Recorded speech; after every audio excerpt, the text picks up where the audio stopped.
All right. Hello, everyone. Welcome back to Rain Room.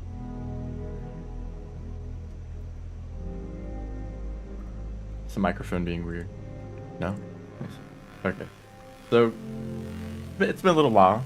When did I last play Rain Room? Well, when did I last stream it? That's actually a different thing.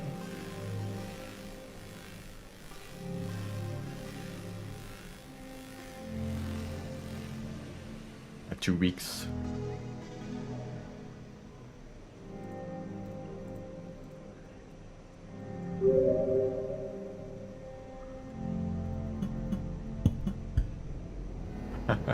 This is my last Hunter run.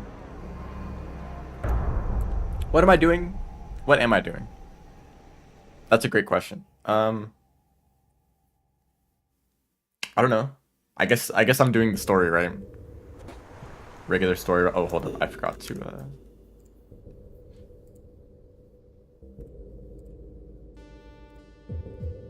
I always forget something. Pet rats got in the trash. Okay, take care of that.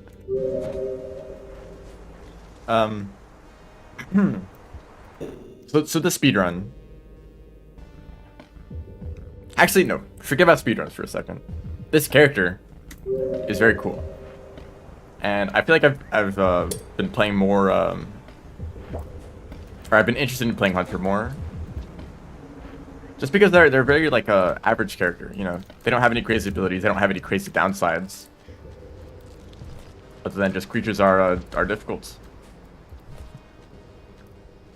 That's it. You have silencers. You have your king vultures.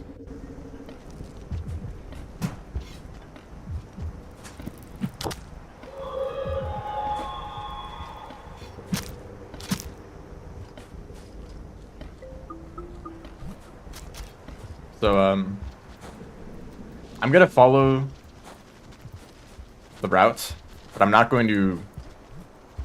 This is not a speedrun, really. I'm just kind of getting comfortable with the game again.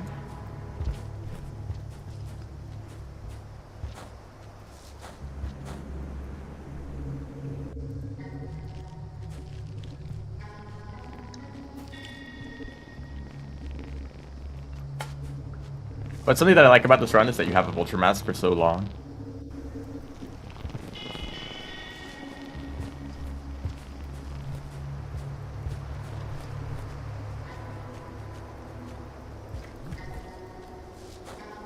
It's really just this first little bit of farm raise and Sky Islands. That's the real dangerous part. And then the next dangerous part is like a shoreline. Which shoreline has all sorts of problems. This is a problem too.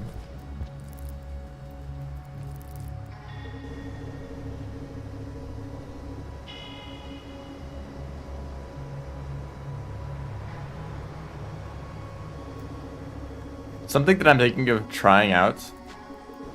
Yoink. Of course, that's how it works. Oh damn! Boing. No.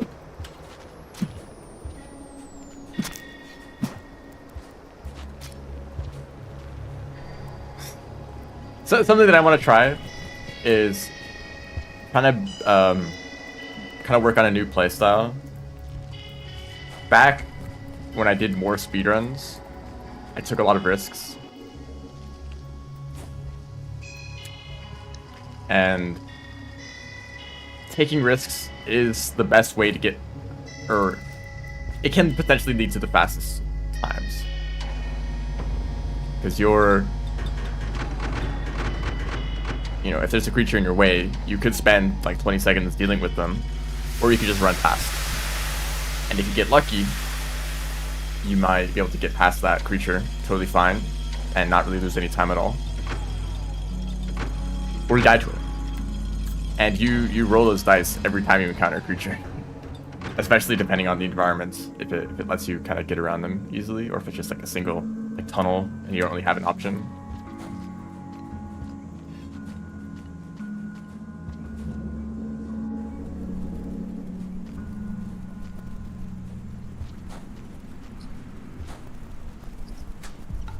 Good job. No. Tragedy. So yeah, if you want the best time, that is the strategy, I guess, you go for. To just say, I'm taking all the risks. Can you not follow me?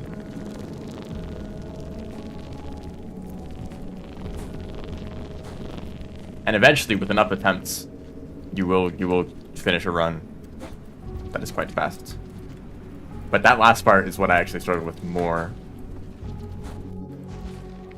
It's just accepting the fact that you're playing, you have a risky playstyle, and that you're gonna make mistakes. And you're gonna end up dying, and you know, all sorts of things are gonna happen. And that in order to counteract that, you need to put in a lot more attempts than normal. And that is the difficult part of just accepting that it's going to take a long time, that you're never guaranteed success. So I'm trying a different approach. Just in general in this game, to try to learn and try to improve, to basically say, in any given situation, what really is the best option? And not just the best option as in run through and get lucky. I mean, what are the actions that I can take that lead to the highest chance of success? Which is safety and not speed.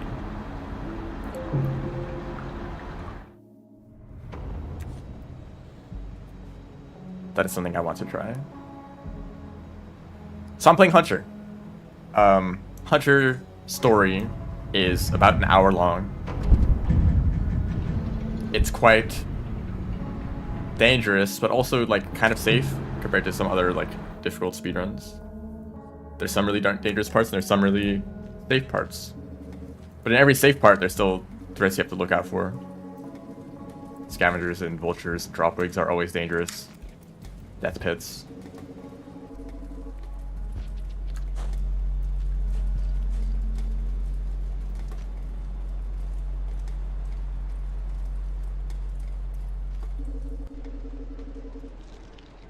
I think an interesting goal to go for. Why are you... Hello? Why is that dropwig just chilling? Something I kind of want to try and see if I can do like a win streak. If that even makes sense in Rain World. I want to see how many times I can complete campaigns without any deaths.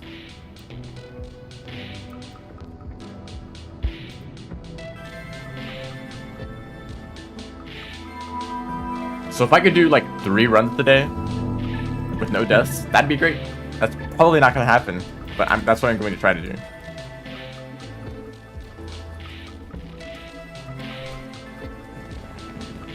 Shrub, have you seen my most recent Hunter run?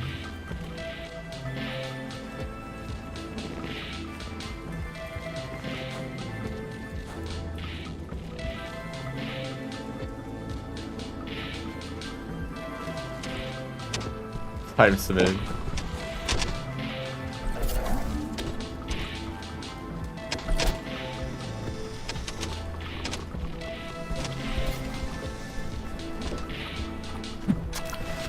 Nice shot. Okay, maybe that's not the best way to approach that situation. I literally just felt like doing a Hunter run, and so I did it and I reported it and I submitted it. I think it's worse than... It's not my best Hunter run, but I haven't submitted any others. Ooh, is that a bad way to do that?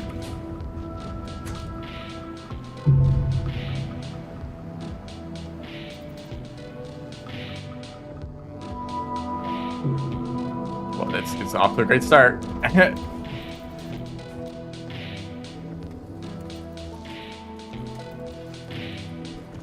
Can you...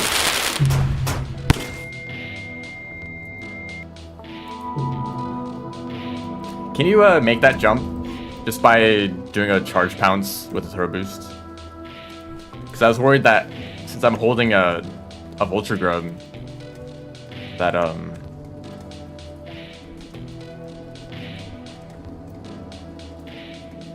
that I won't be able to like double throw boost and it wouldn't be enough.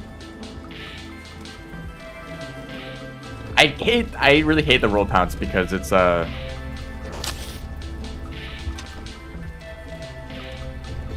because of the chance that you just like stumble. I don't know.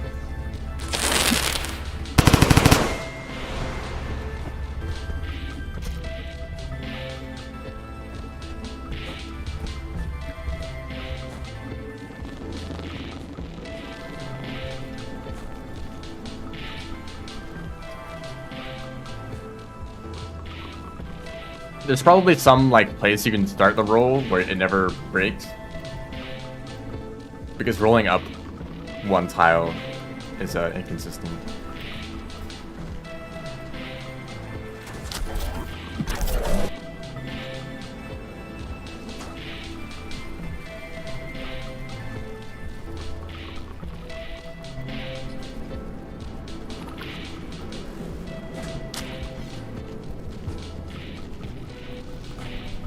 The other orange is not even here at all.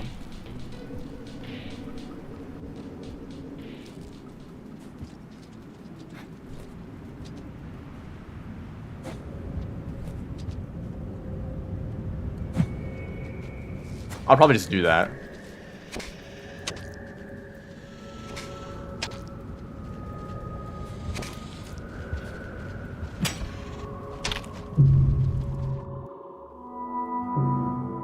Okay, this whole plan is not going very well.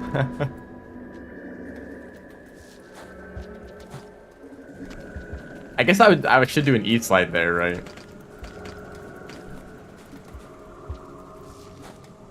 That's the best approach. I don't think they would be able to do anything about that.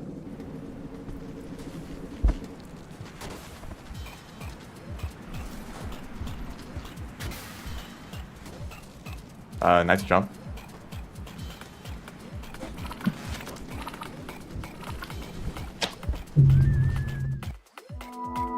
I'm playing horribly.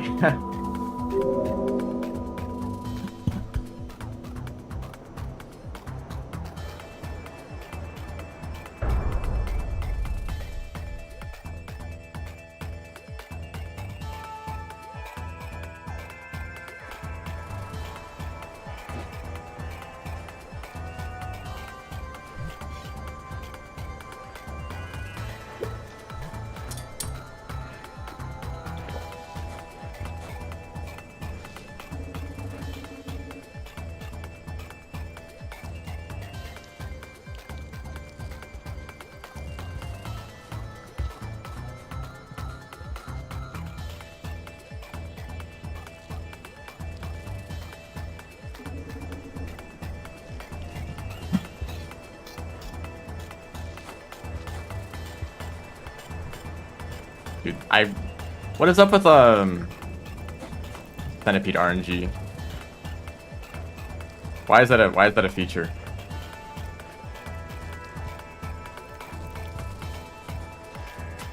Like out of all the creatures, it's centipedes that get to just be randomly different sizes.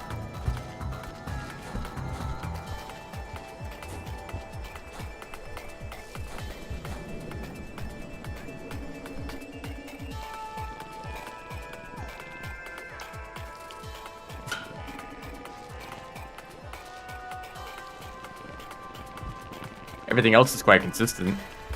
If a blue lizard spawns somewhere, there's a blue lizard. The red lizard is red lizard. There's however many scavengers and however many vultures in that.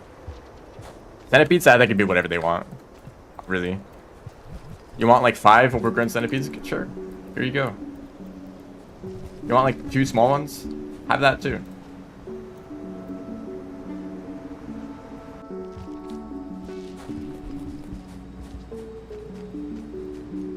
Centipede in this room, of course.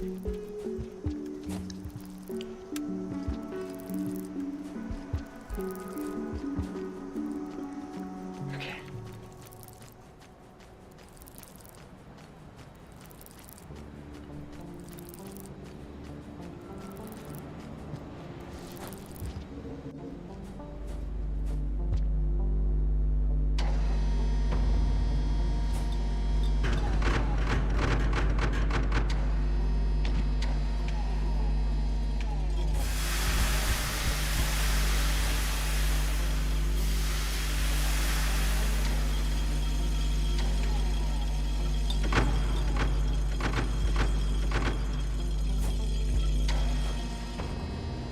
I'm split between actually practicing crawl turn vaults, and maybe in like 2 years I'll be able to do them consistently, or if I just say no, I'm not gonna do them.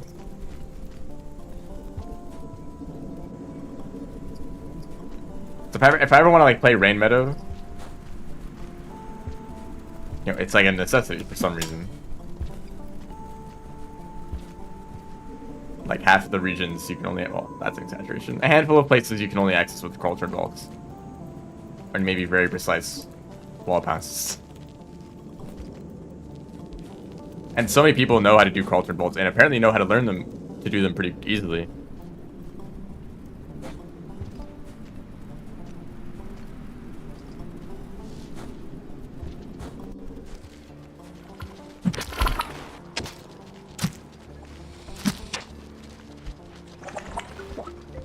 And I'm still stuck with whatever I'm doing.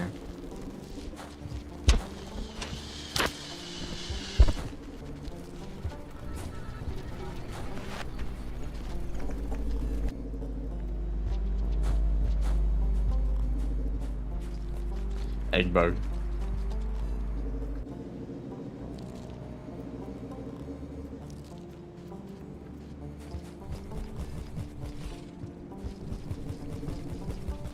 Lizard?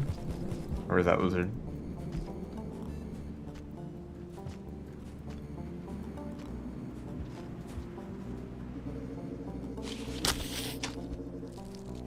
Goodbye. I don't want to deal with you.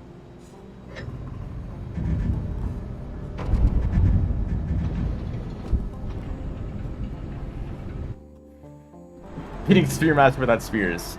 Yeah, no.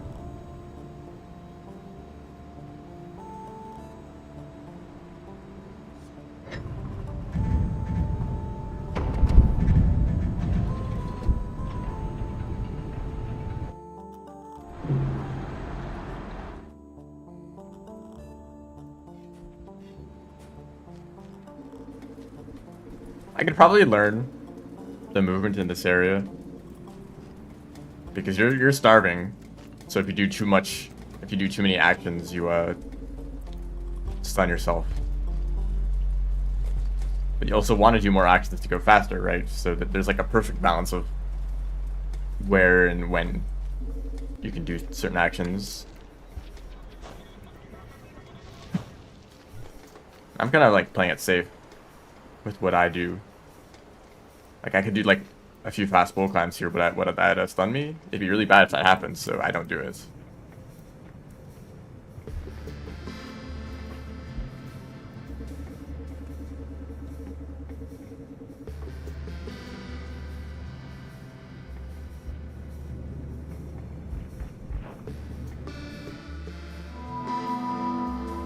Oh, actually, it's funny that I'm playing Hunter, because I was also going to do some challenges in the near future.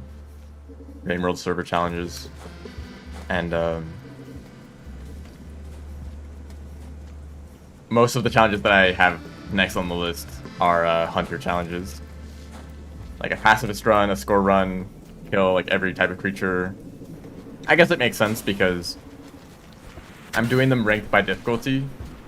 So of course, for vanilla, when it's only 3 slugcats, all the Hunter challenges are probably going to be higher difficulty.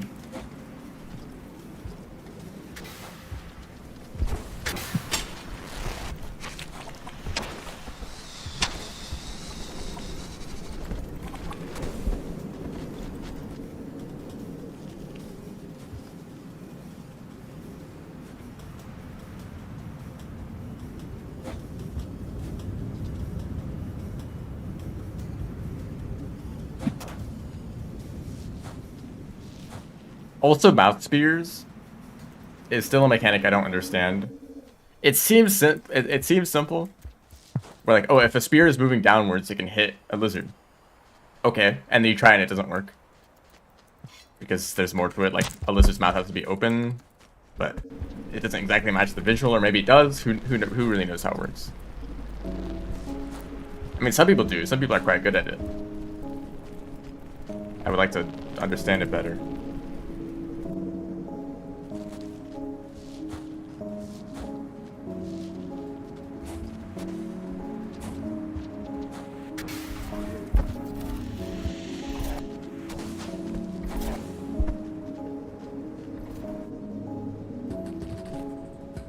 I had the spear with the mouth direction. That is a completely new. That is new.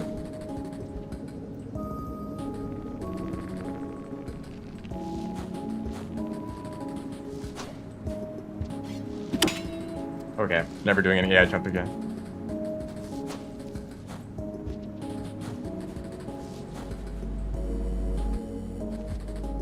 Here's the fun part of the run.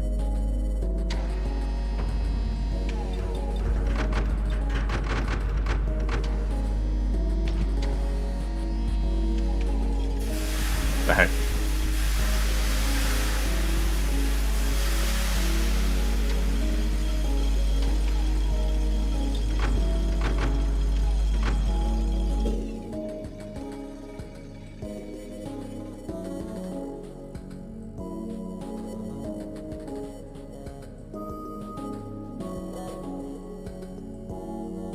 So ideally, you want to be as flat as possible with the lizard. Because that counts the angle of the speed that the spear is moving in, or the because the spear is always horizontal, right? You can't. Well, I guess if you throw upwards, but I don't think you can. I don't think that works like that.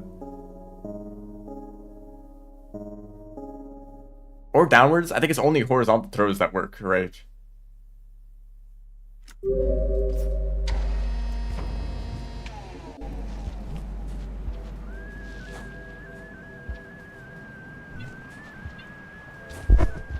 Oh, come on.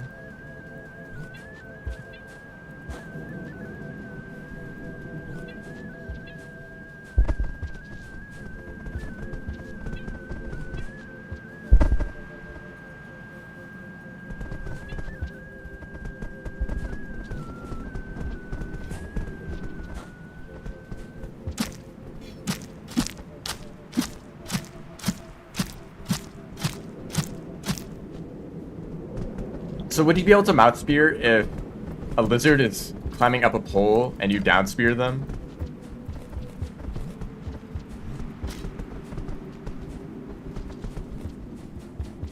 Yes. I feel like I've not seen that.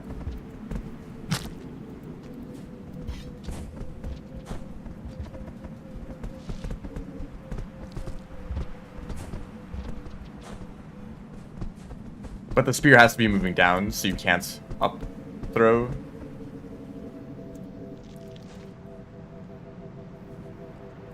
And does, like, the visual of how open the lizard's mouth is, does that really correlate with the way it works?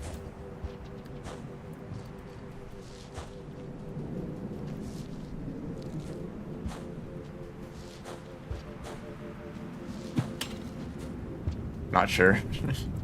That's great.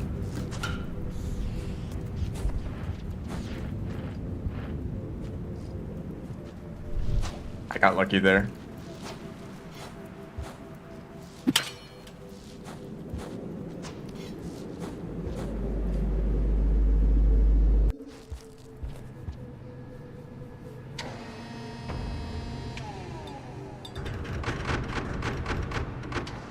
Because I guess it wouldn't be surprising if there's some hidden variable.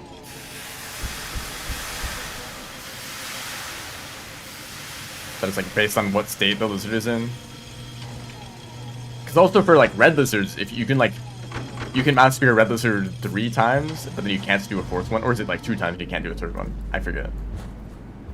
But you can only do it so many times with a red lizard, even if their mouth looks like it's open, but sometimes it looks like it's closed and you can still do it. So I'm gonna say probably not.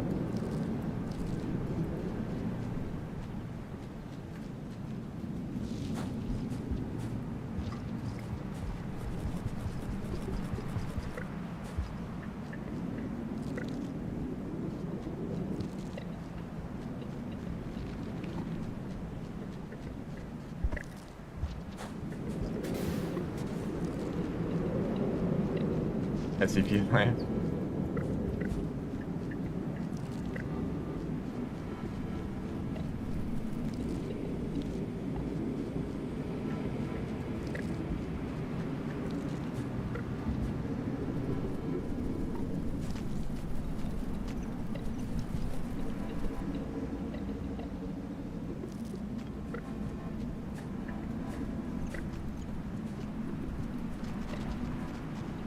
So as long as you avoid the King Vulture and keep up a good pace here, you should be fine.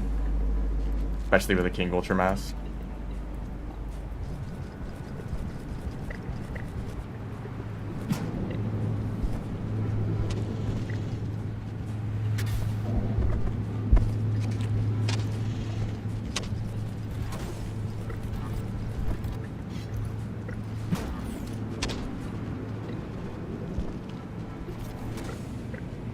Damn.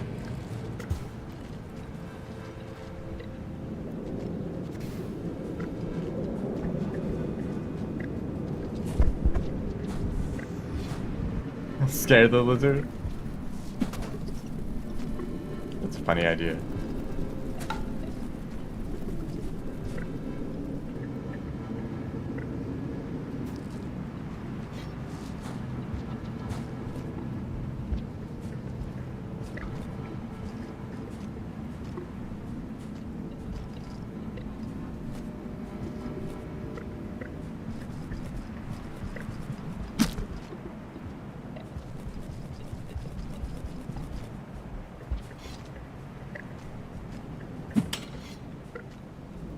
It's great that you can retrieve the spear after that throw.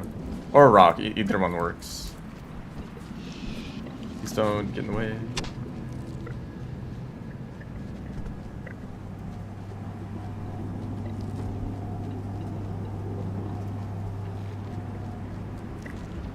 It'd be great to try to like master map spearing. Just really get used to the situations where you can do it. That'd make fighting lizards a lot easier.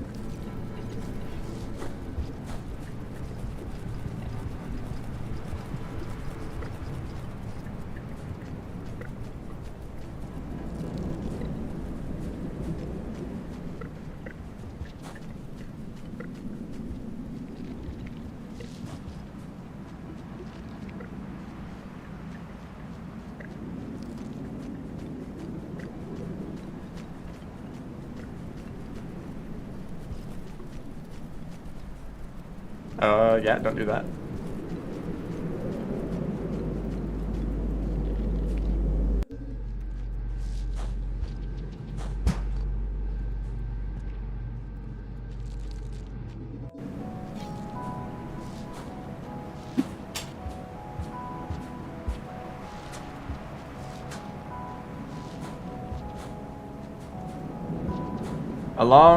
No, not that long ago. Like a year ago? 2 years ago? Who knows? EI jumps look like... Oh my goodness. It went fine. You can do this with spears.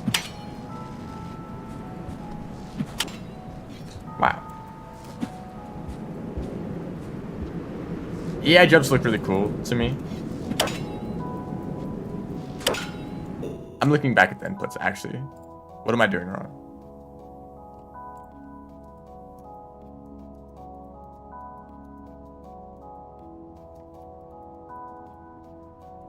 Just too early.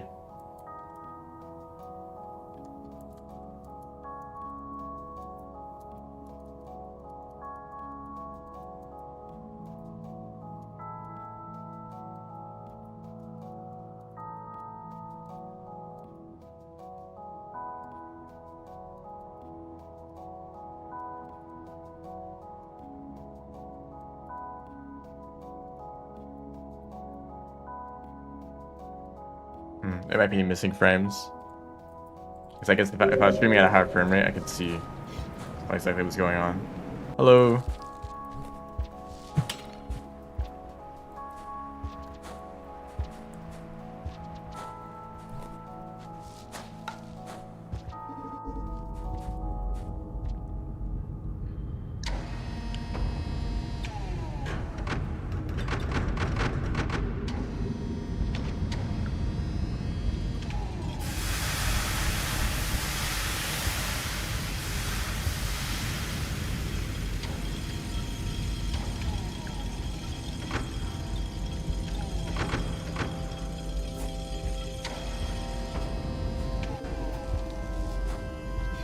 So what is the order of operations here? I think it's shelter first and then get pebbles. This is Hunter's story, but I'm focusing more on not dying over going fast.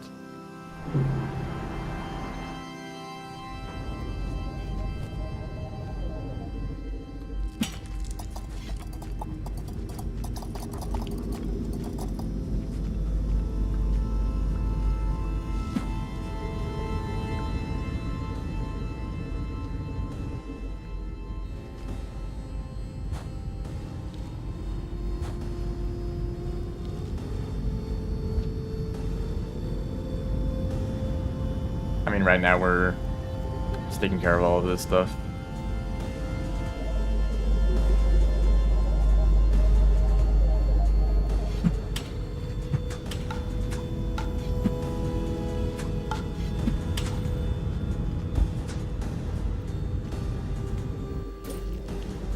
Hello, Pebbles.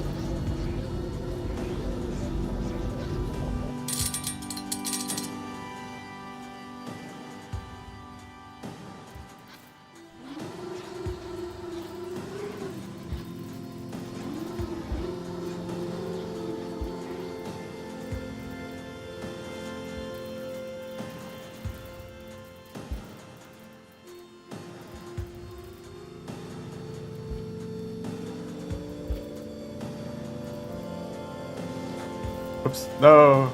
Time loss. Alright. Whatever.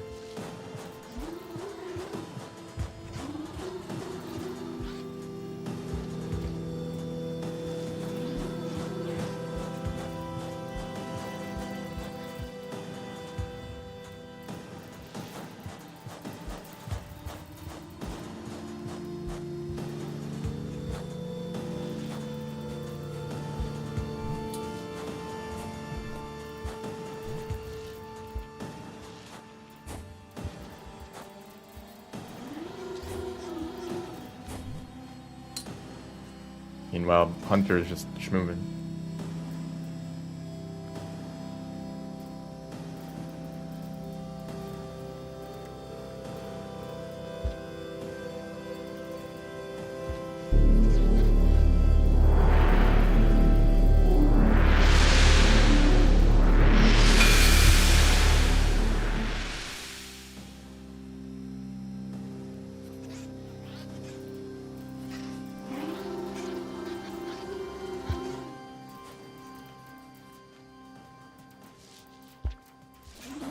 Oh, we're actually in the position. You want to be standing about here, because Pebbles pulls you towards the center of the room.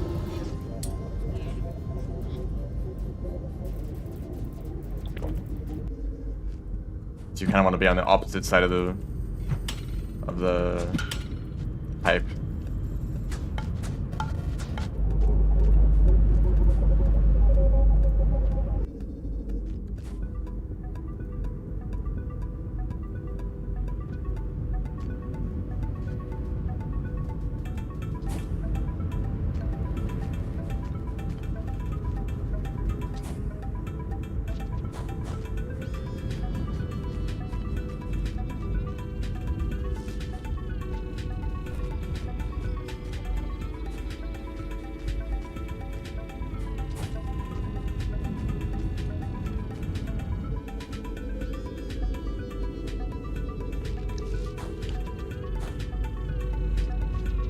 So now you can just eat the popcorn immediately without having to wait for it to pop.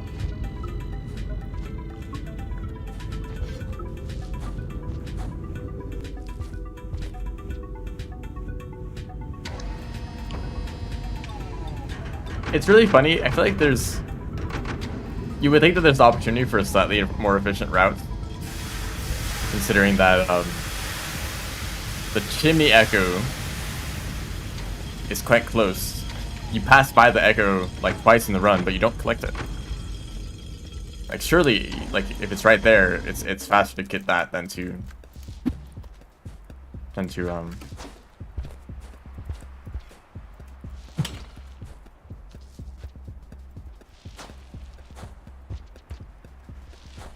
like the other echoes that we get. But what do we get? We get the Sky Islands echo quite early.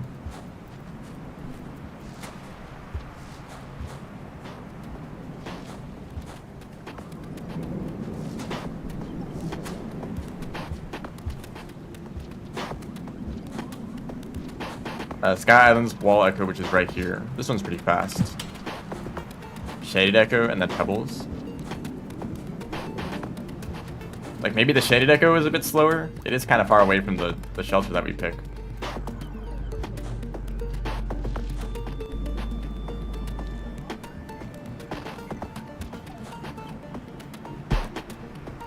But staying in the Chimney Echo requires that you would also stay in the shelter.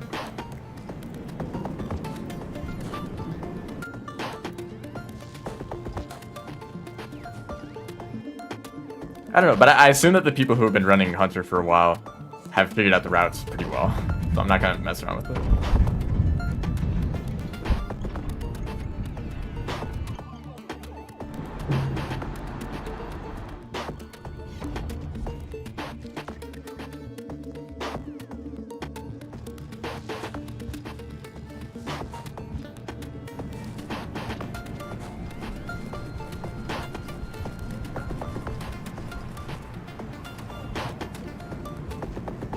What is up with these white lizards, man?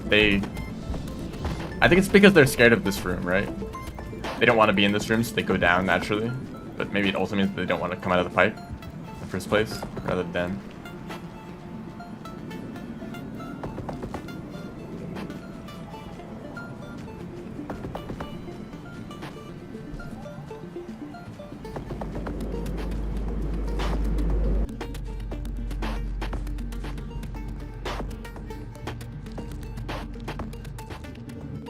Hello. Yeah, this one might be the fastest echo.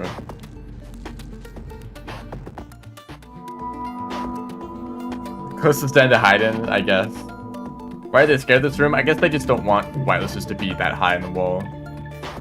Although why they put the den there in the first place, I don't know. But yeah, some rooms have values for like how much they scare away lizards, just to kind of tweak their positions.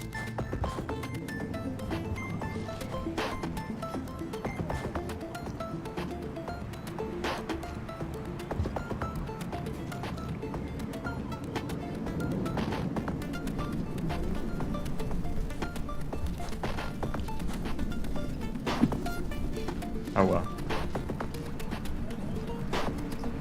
That spear is in the wall from when I threw it there earlier.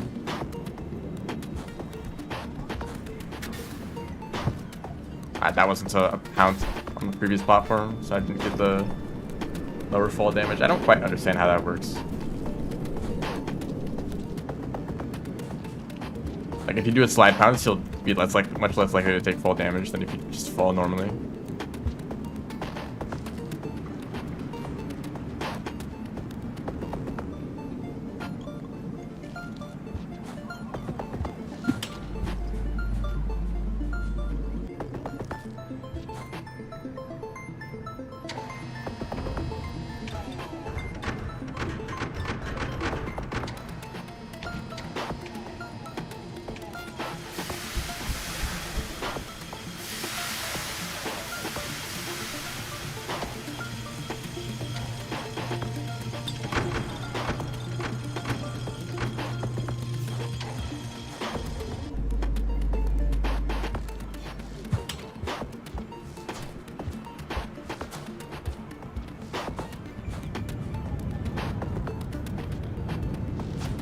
Like here we are back at the Echo again. There's no shelter here. I mean, there's a shelter only a few rooms away, right? So it kind of makes sense that this would be a good option. I guess it isn't.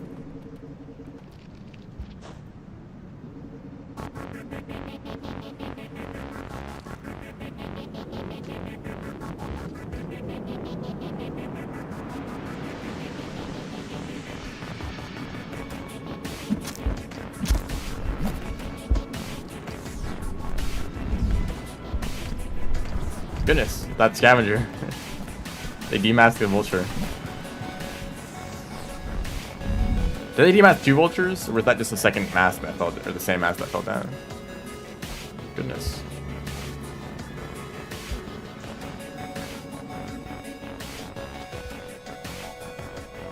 It's the bioengineering room? Well, I'm not going down there. Unfortunately.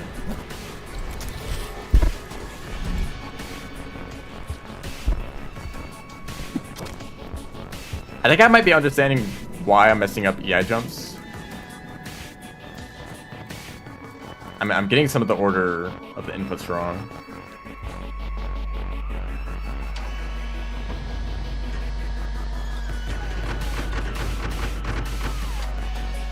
Oh, right.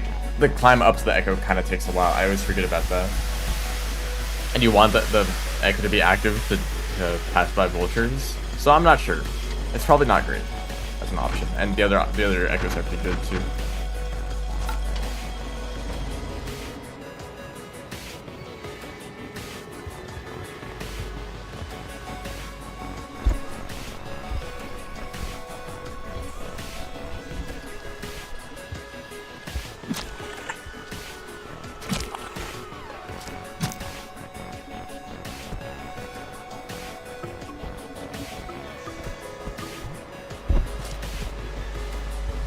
Hello.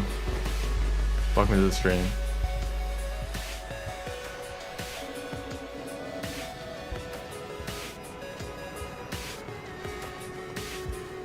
Friends.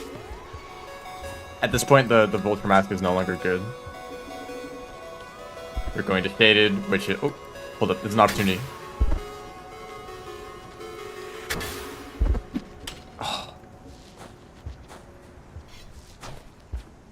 Why'd I go up there anyway? Too used to, Oh, it's you again. Took a shortcut.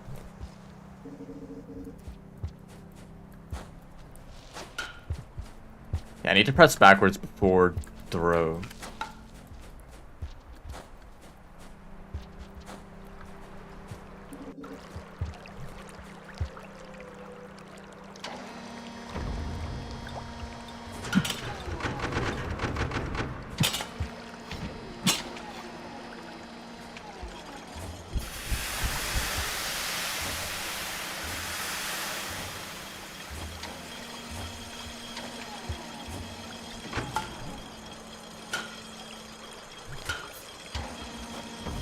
Is that a fast way to exit gates? Maybe.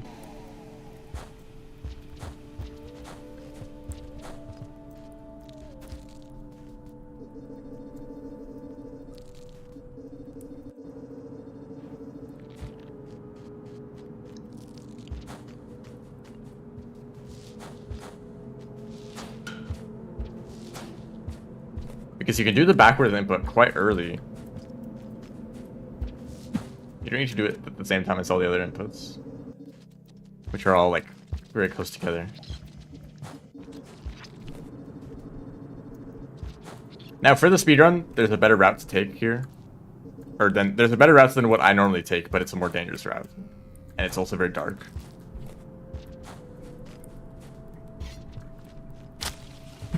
I don't really like it because there's spitter spiders and you can't really see them. And the best way to deal with spitter spiders is to kill them before they can do anything. So if you can't see them, how do you kill them? And then they can just snipe you very easily.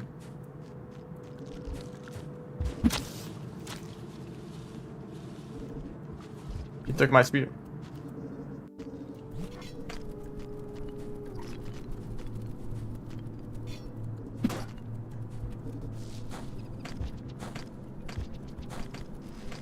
Why are there scavengers in this room?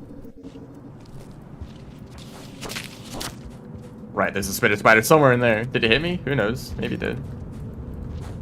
I don't think so. That's very scary. I don't like dealing with that kind of situation. There's a spitter spider somewhere in this room. Good luck.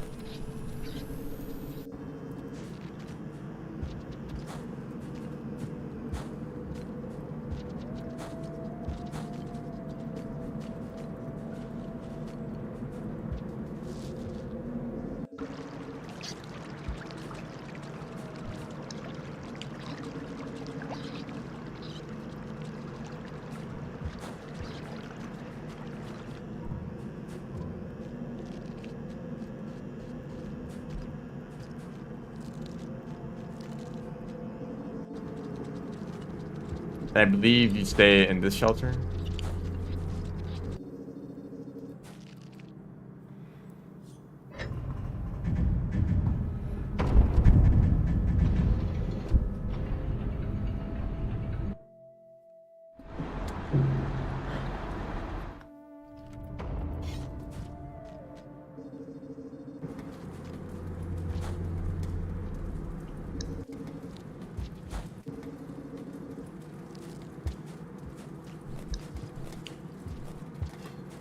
This may be hard to believe, but I'm actually not a solar system.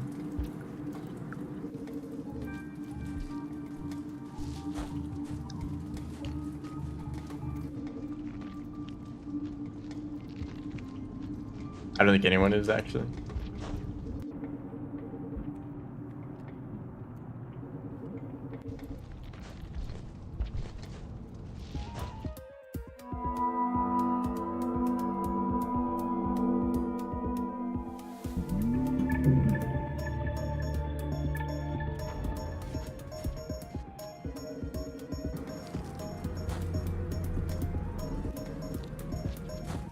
Scavengers are unfortunate in this run. I wish there was like an easy way to friend them, like a few pearls you could give them here and there. But there's not really time for it.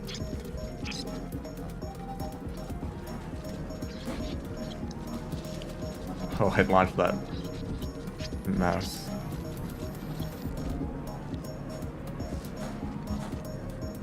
Yep, and they keep showing up. Those scavengers.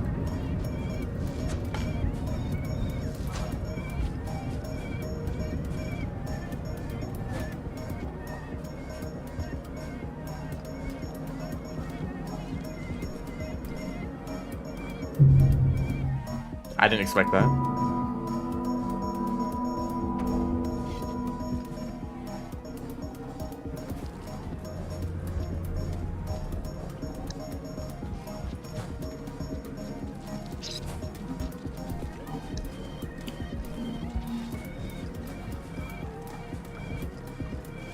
How's the music volume? Oh, I did that wrong. I'm not playing Review though. So you're saving that shelter? Well, not ideally you don't die there at all, and the shelter doesn't matter. Shaded bridge.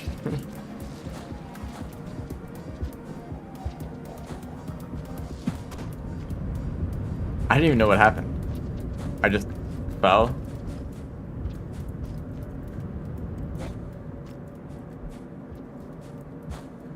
Alright, that was so difficult.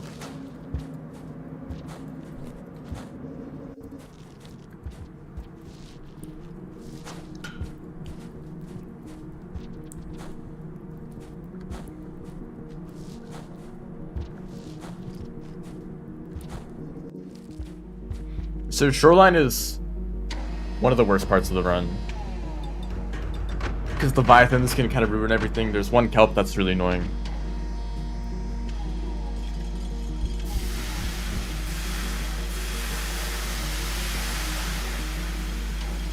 I need to eat food because this is a really short cycle.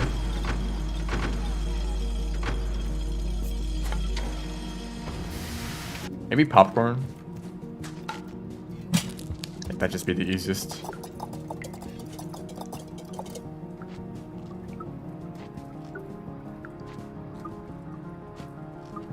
I don't actually think I need all the food here.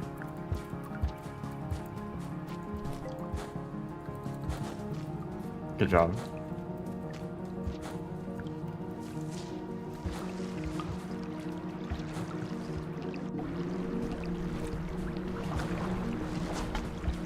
What was that? I feel like I did a really weird sequence of inputs, but it resulted in a very good EI jump.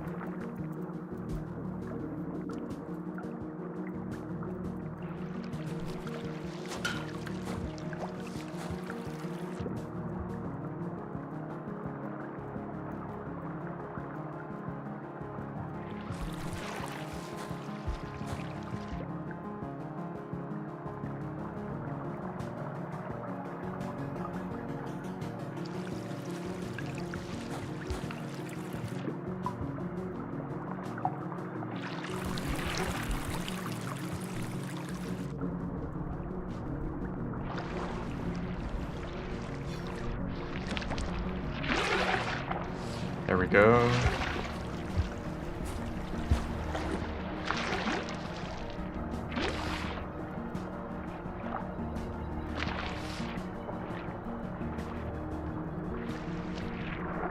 This guy has a problem. Oh, he ate. He eated it. Which means he doesn't want to eat me. Sure.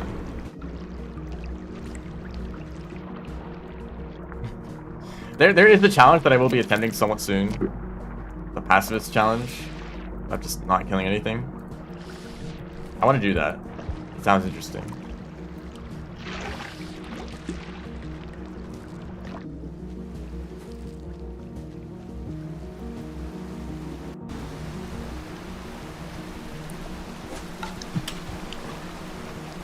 That worked out somehow.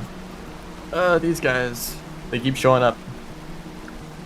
I feel like some days you're just given like or some save files are just like hunt or scavenger save files. Like here's all of the scavengers, by the way. Every single cycle you will encounter scavengers. I mean, I guess scavengers in this room are pretty likely. They don't really have anywhere else to go.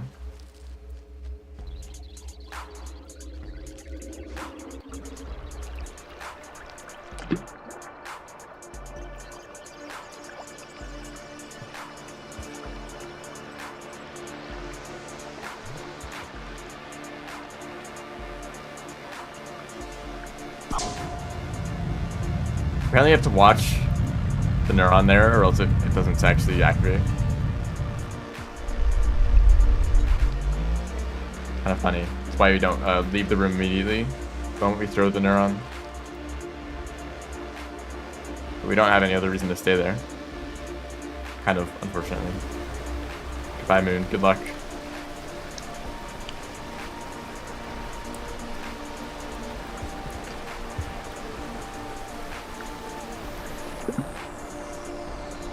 I guess you would eat jellyfish here, that they're not horrible as a source of food.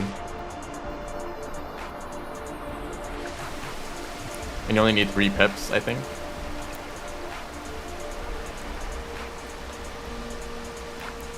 I only have like 2 minutes left, but that should actually be enough time to get back to at least 1 shelter.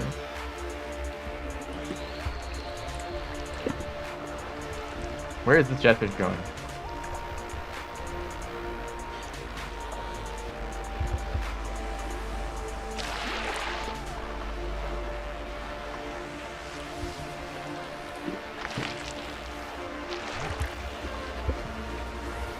So I'm using the hand swap glitch here because I want to pick up a rock.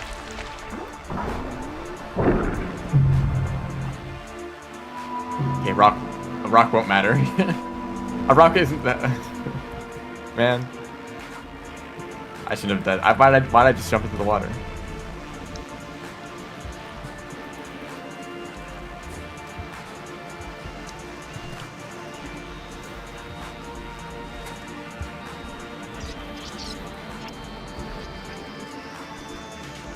It's kind of fascinating.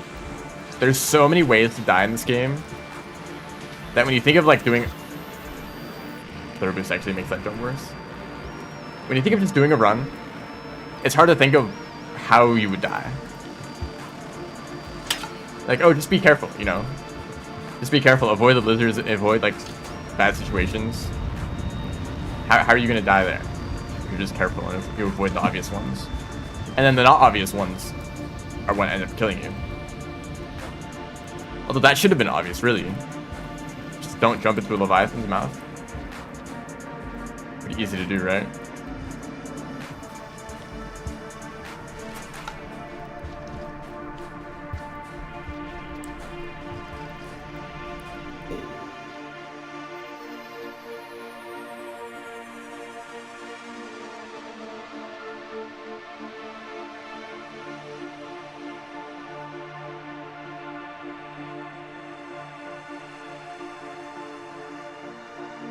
What is Rain Meadow getting it up to?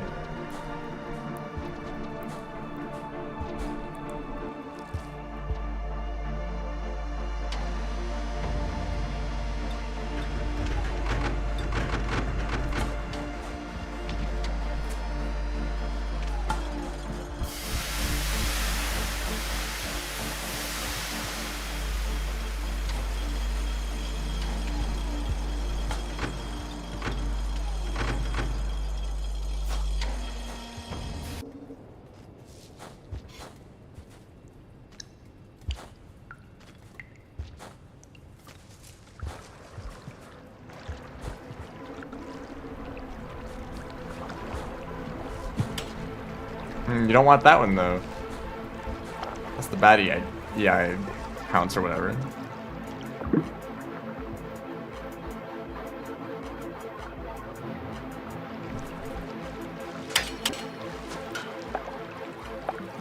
You know, it'd be funny if you could just like keep throwing backwards to like extend this slide indefinitely.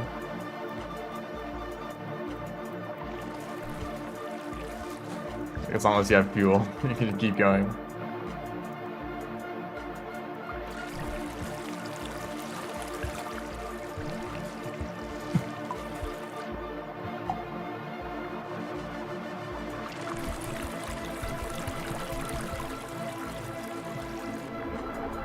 Is that a vulture? Or is that just a flying deadfish? Okay. They did look like a vulture for a second. Flying away.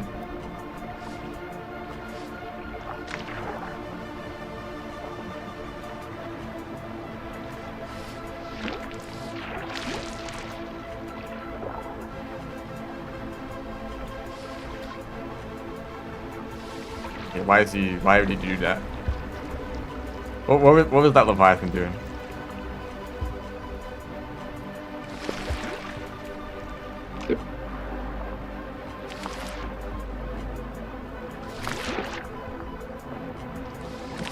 I don't quite know the best way to drop the deathfish. They need to do whatever they want.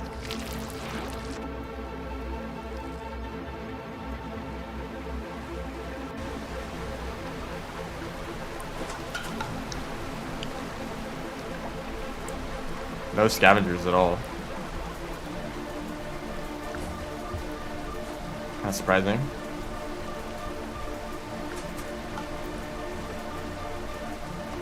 I can never throw boost and then pull hop. It's impossible to do both at the same time. It's not. It's very possible. I just didn't do it correctly.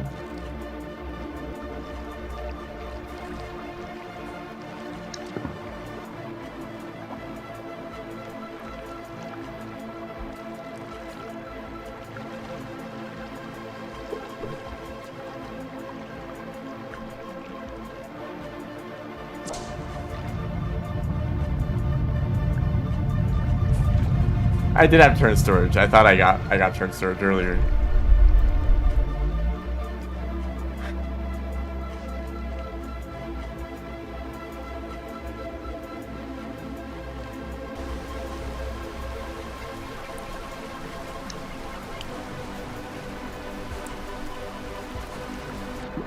I didn't eat food like I did last time. Eat sillyfish.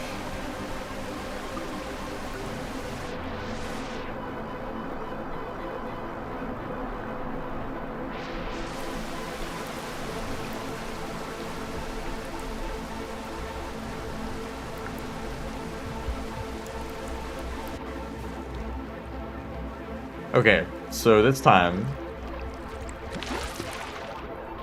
don't get eaten by Leviathan. Pretty simple objective. Or a kelp, actually. Those are the two possibilities.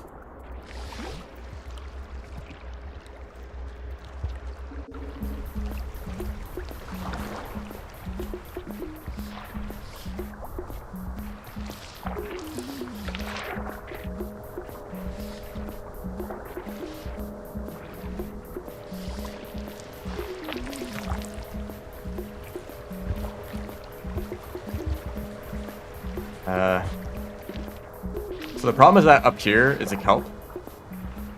And this kelp is evil. Look at that. They're covering the pipe. That pipe on the far left, that's where I need to go.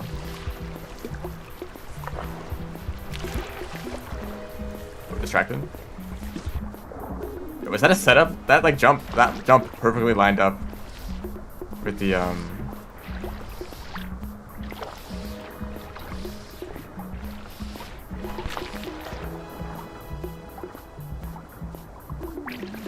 with the pipe.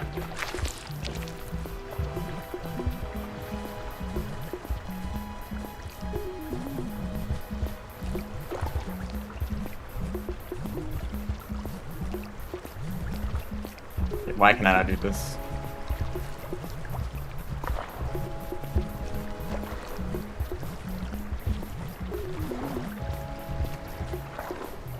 Fine.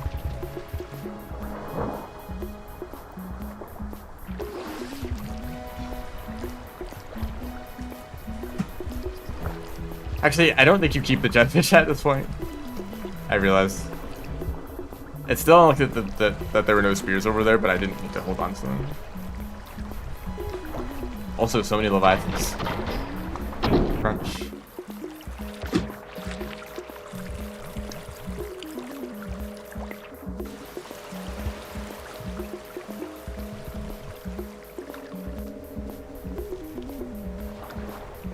You're not gonna automatically eat it? Okay.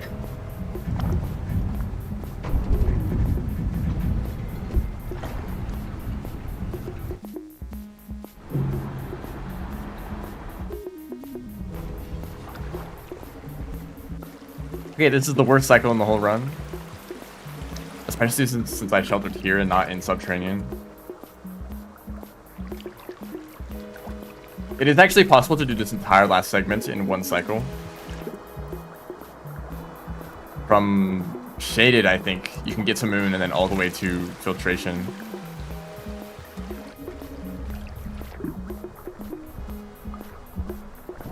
I don't know why I didn't grab this jetfish. Please, come on.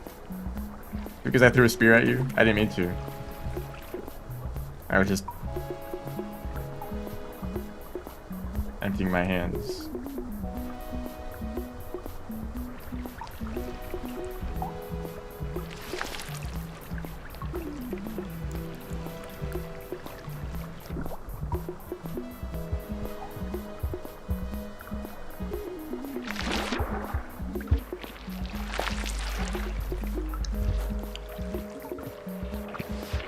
Oh, I was just thinking, there's a rare salamander spawn in this area.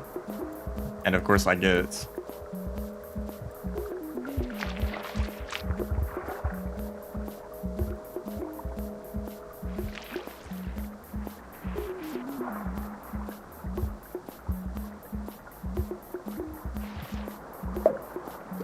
The direct collision. No, I need you. Come back.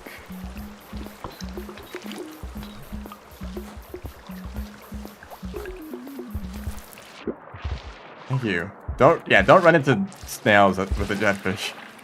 Bad idea.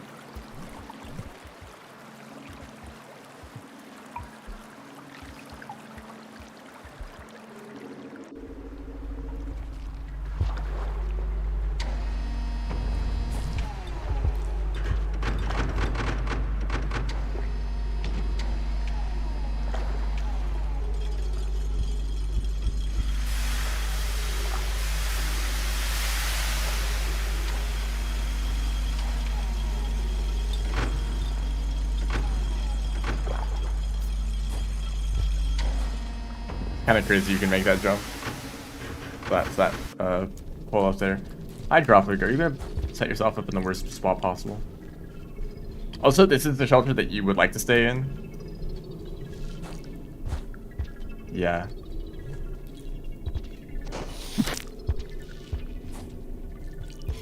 No. Actually, having his back spear is pretty good. And unfortunately, hand swap is not good here because the entire reason you have the jetfish is because they make you move faster. The hand swap changes the physics so that you're actually slower. You see me do some jumps with the jetfish earlier that were pretty small, that's why.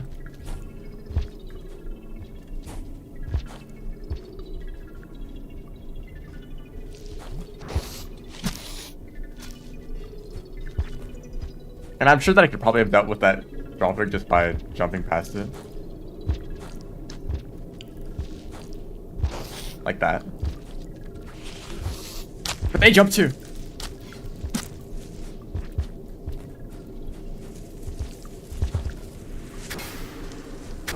Goodness. Now this kelp is interested. Oh, the jetfish is stuck.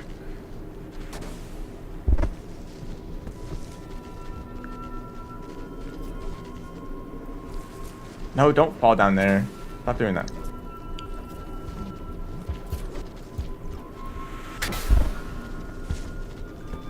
It's so easy to go in the other direction. Why not? Why can't I just keep going this way? Thank you. Fine, you can have him.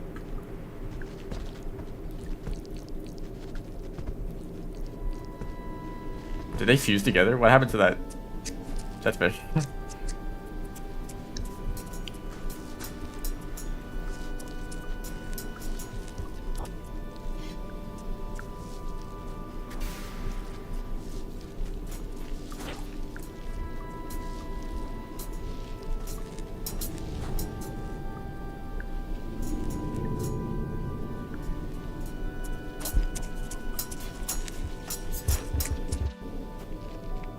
I've actually reverted my keybinds internally. Oh my goodness, that didn't kill me.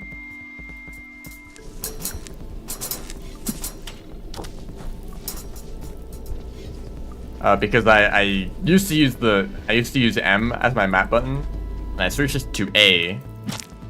But then when I was playing Nine Souls, I also used M as the map button there. So now I'm back to using M, even though that's the wrong binding for this game.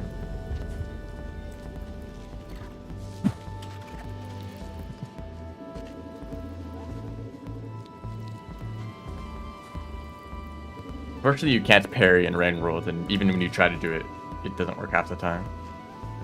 He was just taking a nap.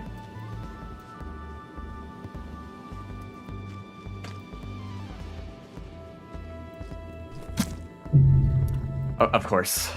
Of course. I was testing that dude.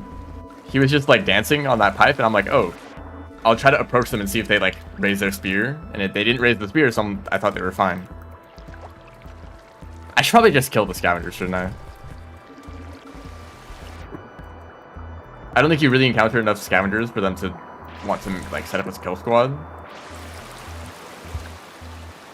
Unless you literally found and killed a scavenger in every single location you went to in the run. And of course I don't grab the jetfish either. This is going great. What a good run.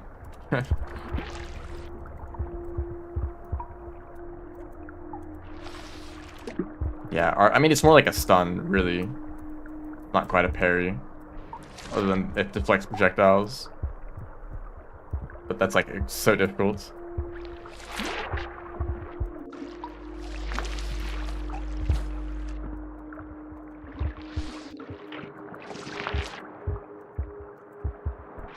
And of course this guy is still here.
Okay, can I actually make some progress? With the good music in the background.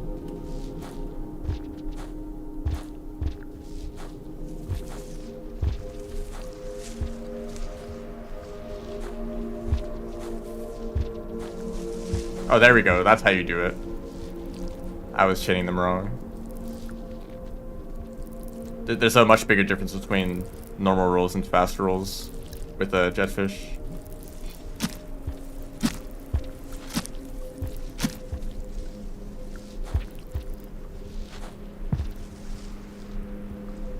Because normally fast rolls are a little bit lower, but they're still pretty similar to normal rolls. But with a jetfish, I guess the difference is amplified a lot.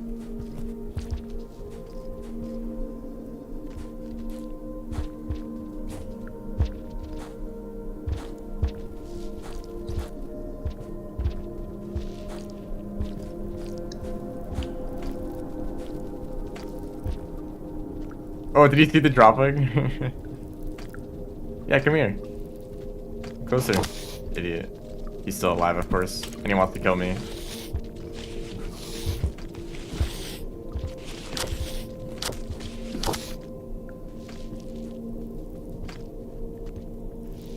Just the way things turn out.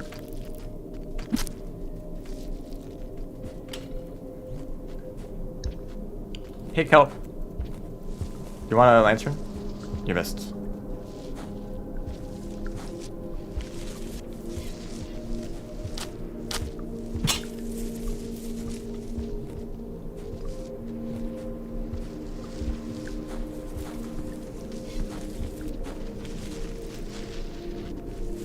Excuse me.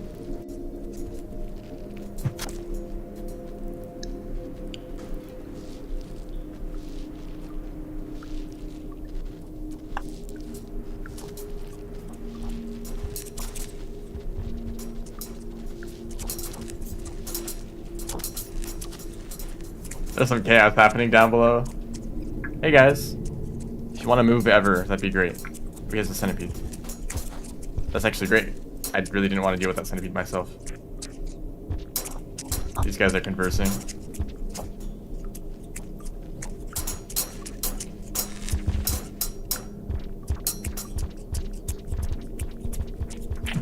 Nuh-uh.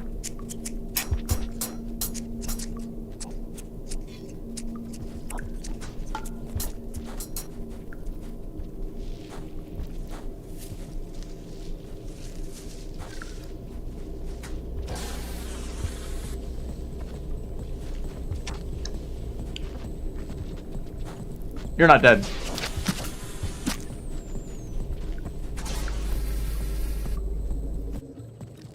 Just a centipede standing suspiciously still.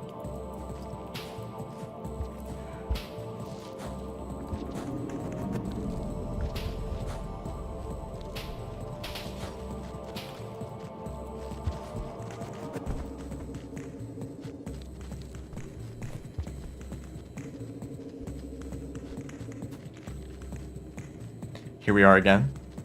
Will a scavenger show up and kill me out of nowhere? Almost.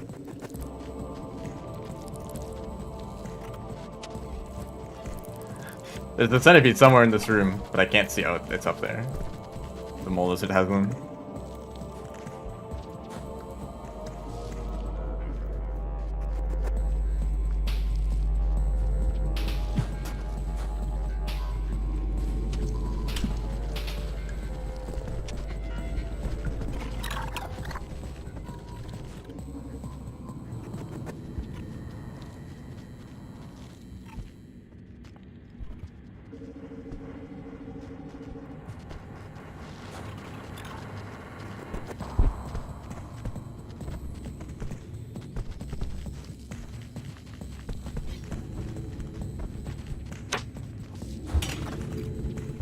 Really were chasing after me there. Okay, we're safe at this point.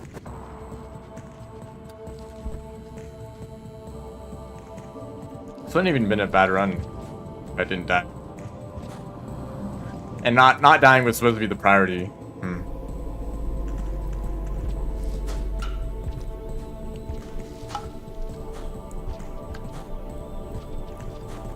Guess I still have to work on that.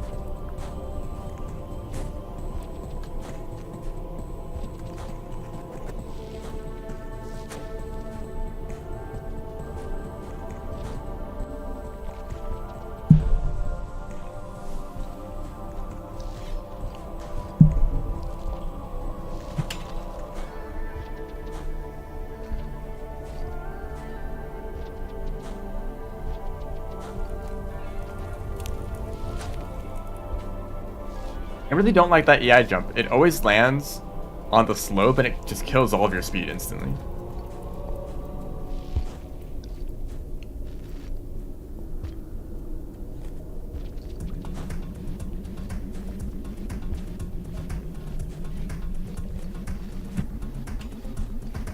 All of that was really bad.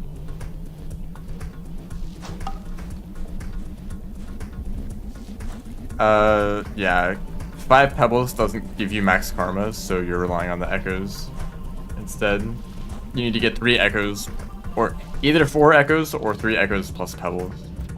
But for this speedrun, it's necessary to visit pebbles, just as one of the requirements. So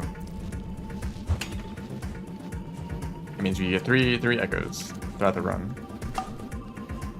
which is the wall echo, the shaded echo, and the Sky Islands echo.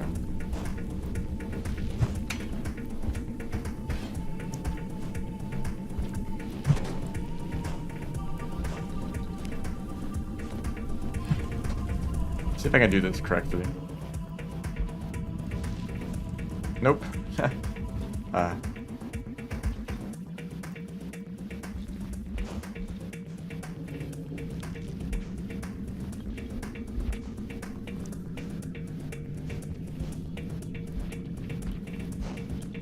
I didn't really do that correctly. You're supposed to roll later than I did.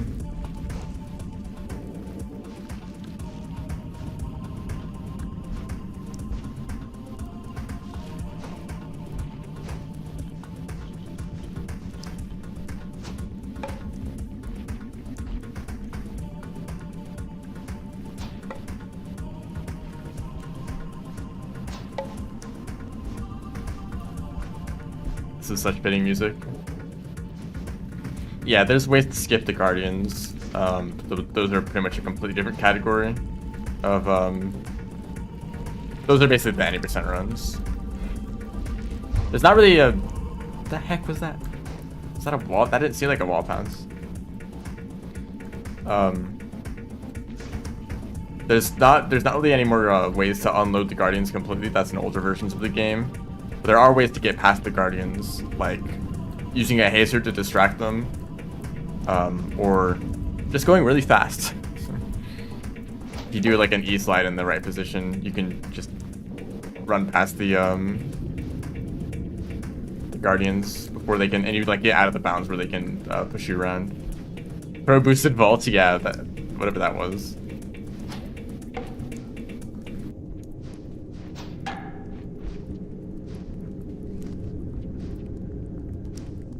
But it's probably just depths being weird.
Should I try taking a different route?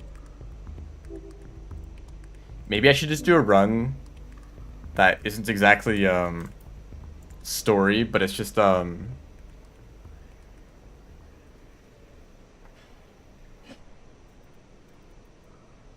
like try to like do a pebble percent run, like the route that a survivor would take.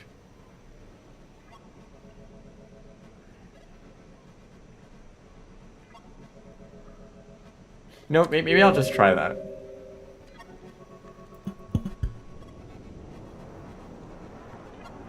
So I'm gonna ignore Moon because that's the worst part of the run. I think I have a route that I want to try.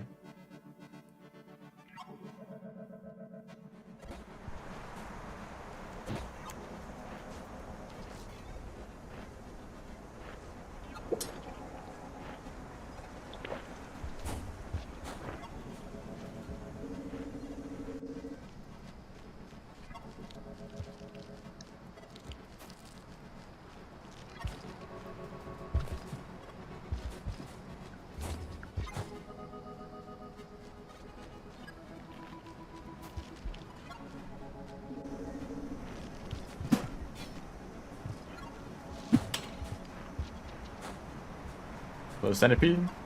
I know you're here somewhere.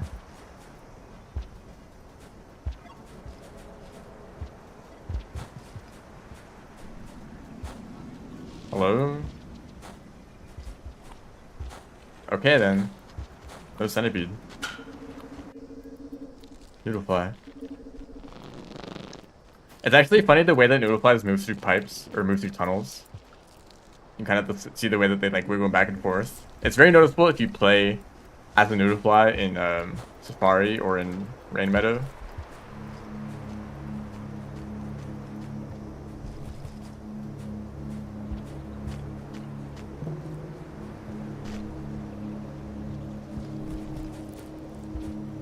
Here's the centipede. If you want to head down there, that's great. That's wonderful. Surely I won't encounter another centipede in this room. Oh, it's just a small one. Just a little guy.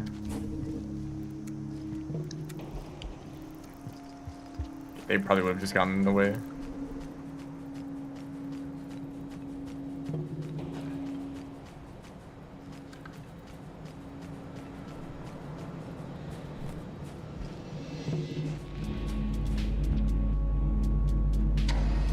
By the way, I want to talk about something that's happening.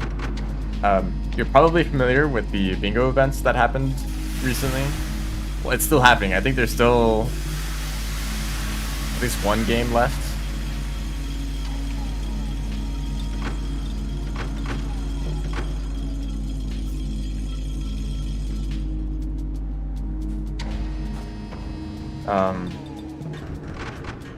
What was I talking about? Why do I do this?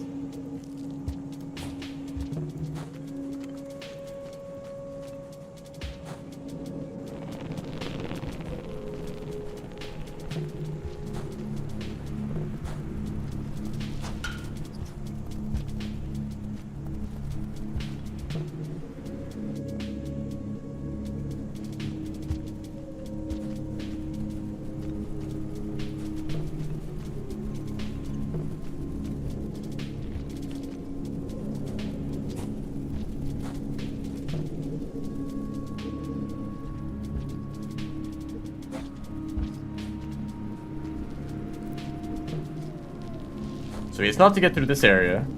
It's very fun, wonderful area. Wait, I don't need the neuron. I'm not going to moon. I should have left it behind.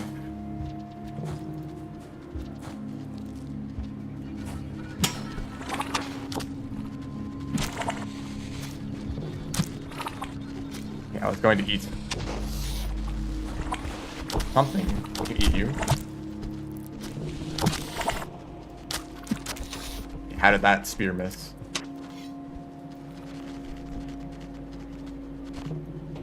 Crit moon.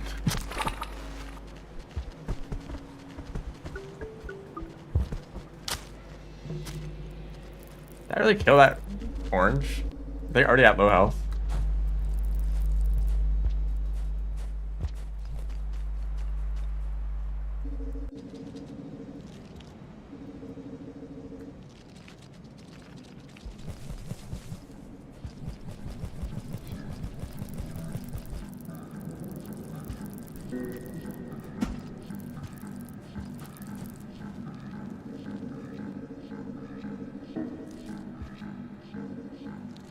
I'm still gonna do mostly the same strategy at the start.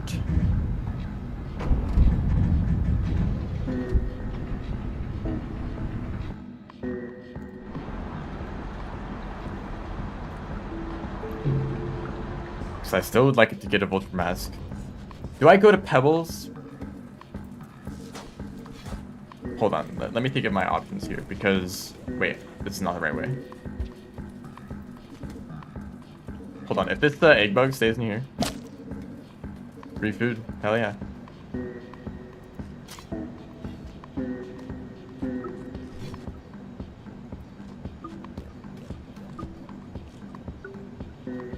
Is this a viable strategy? You need... Oh, I was talking about the bingo events. Hold on, I'll get back to that.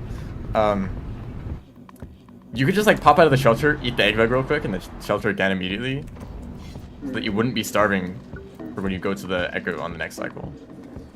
And you can usually eat the egg bug really quickly.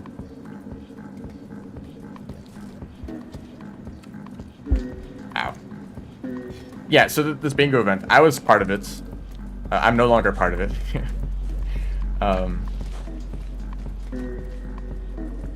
It is a little bit of a mess. There's 4 players playing at the same time.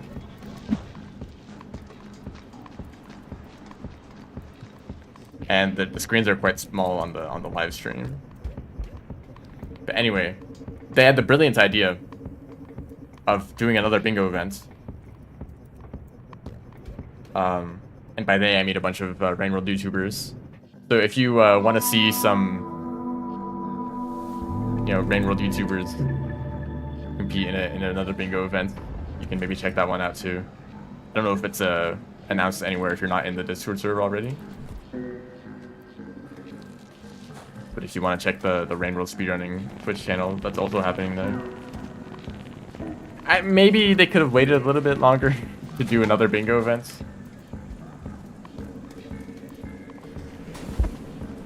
But I guess just a lot of other players wanted to participate who missed the other one.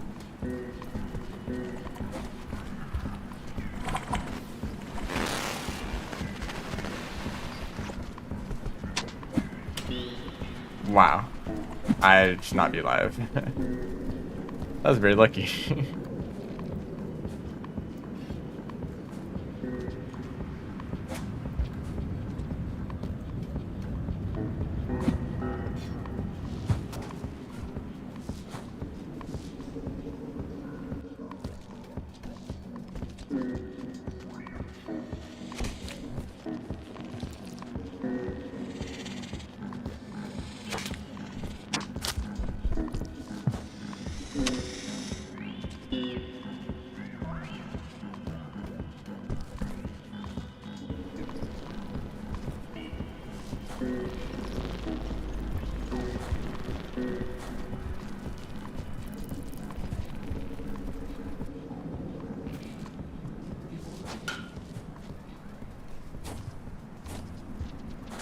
There's probably a wall pass you could do there, but I'm not going to test it out right now. If you wall pounce against the left side there, probably make that jump by a lizard.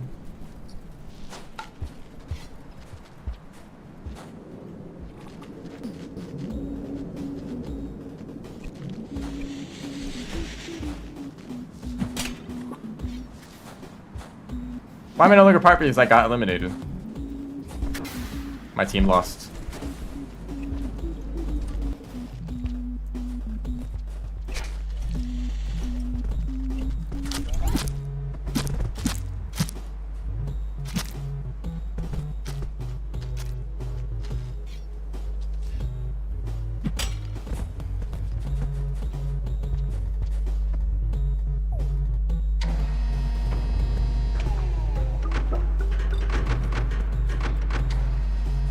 So if I get this guy on Seko, I could get the chimney, wall,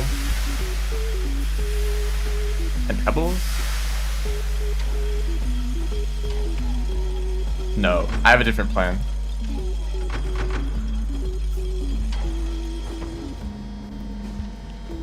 I have a great plan, actually. This is gonna go very well. Maybe.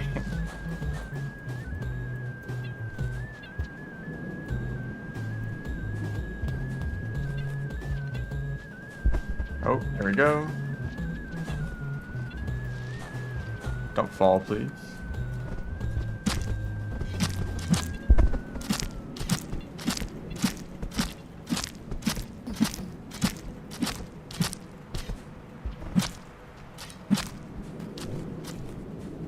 I guess I didn't really need to fight that Scion, because I was going to get food anyway.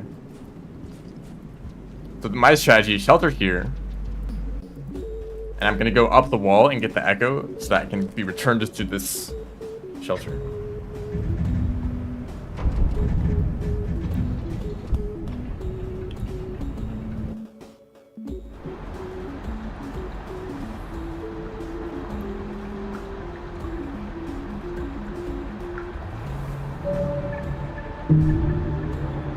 You know, Pebbles doesn't actually give you anything, right? You talk to him. He gives you extra cycles. I wonder if that saves. If you were to do a run where you get to Pebbles and then exit out of the game and then it ascended, would it say that you talked to Pebbles? Because that's like one of the things that it tracks.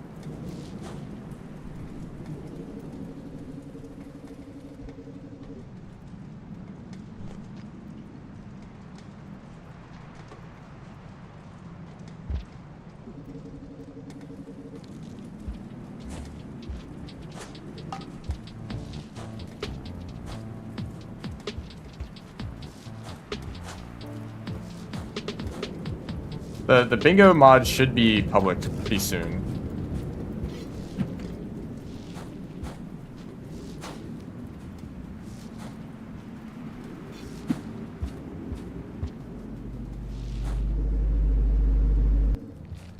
I really wonder. It probably doesn't work. Because this route could actually work for the story percents too. Shelter, back, and chimney. No, not quite. Because you'd still be missing out on an echo. Unless you want to climb the wall a second time.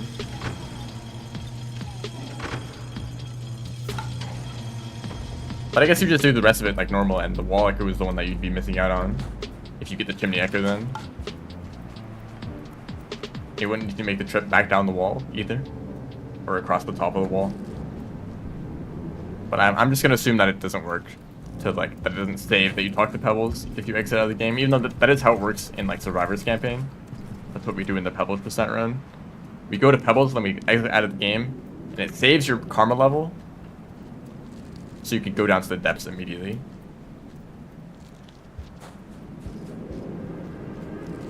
Unfortunately, it doesn't do anything to help the harder parts of the run.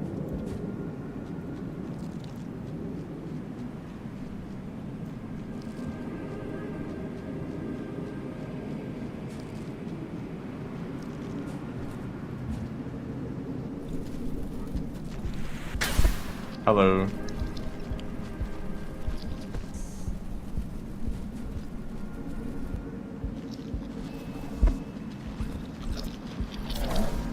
I have a question, which I don't know if you'll know this. If you go to Pebbles, so do you know how in Survivor you go to Pebbles and you exit out of the game, but it saves the fact that you talk to Pebbles? Can you do the same as Hunter? Like, will you get the like mark at the end screen that says that you helped Pebbles or whatever it says?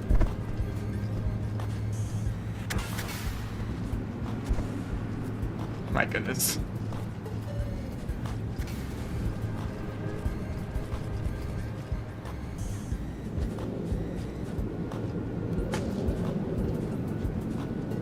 Does not work for story. Okay.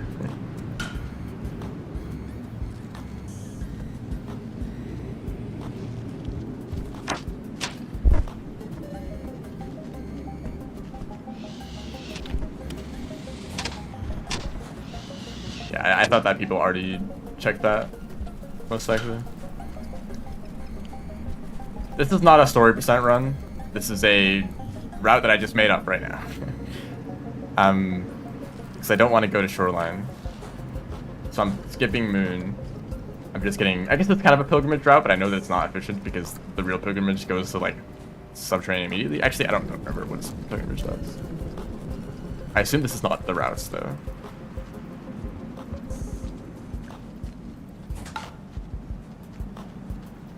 Hunter Pebbles percent. Is this guy gonna snipe me? Of course. Nice angle. I don't know what I could have done about that other than just like fall back down, which I guess is the correct option there, right? Just get out of there as soon as possible the moment you see the vulture.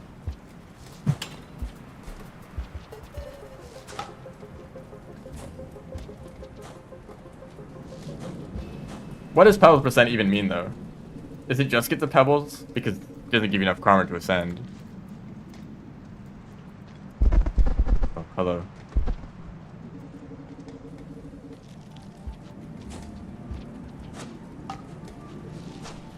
3 echoes too. So that's what I'm doing. That's what I'm doing right now.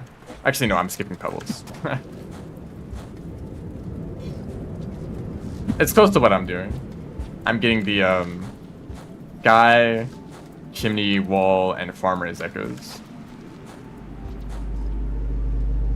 Just because I wanted to try out something new.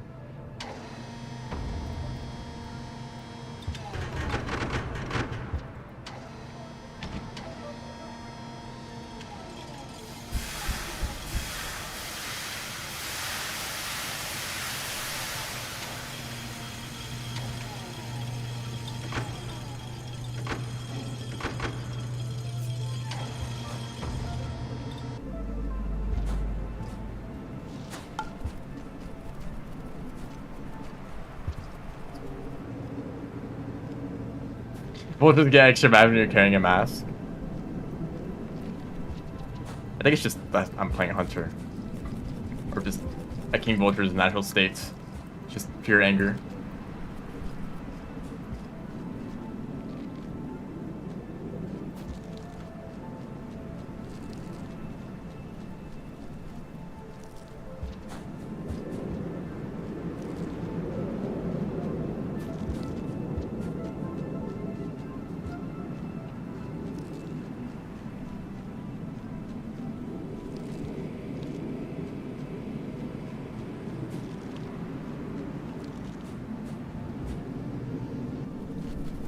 You know, I realize the people who are in the new bingo tournaments, they're probably gonna make videos about it because it's all the YouTubers, right?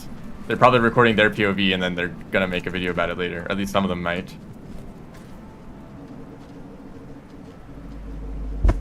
I know some people have done that in previous bingo events. One in particular, I forget who it was. I saw some video of like an old bingo event.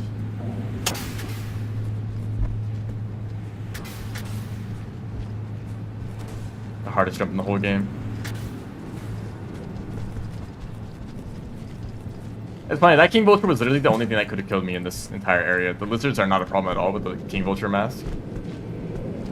So of course the King Vulture had to show up. I mean, I really could have avoided it if I tried a little bit harder. like a incorrect assumption of like, if I just move fast enough, they won't be able to get me. But that's never how it works. Yo, it's the song.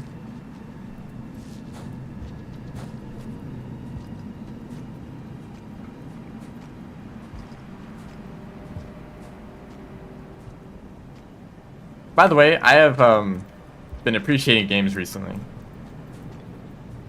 Because I beat Nine Souls recently.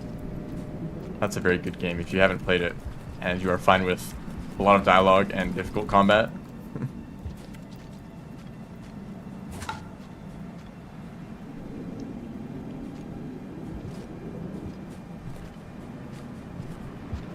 And it reminded me that Rain World is also a very good game. Because sometimes I get caught up in doing speedruns and challenges and such. It's easy to forget, like, oh yeah, this game is sick.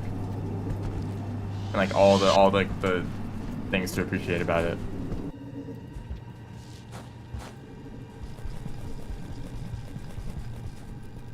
It can be hard to remember sometimes when you're doing speedruns.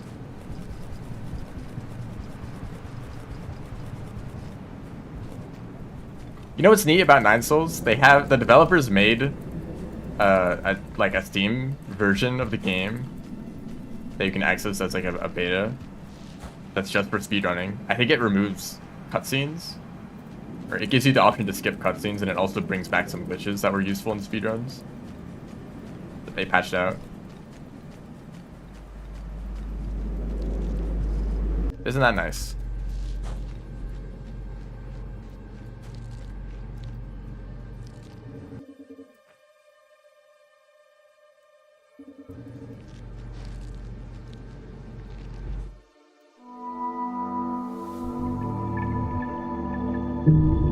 Ketchup flavored slur. Hello. expired. Expired Slugcat.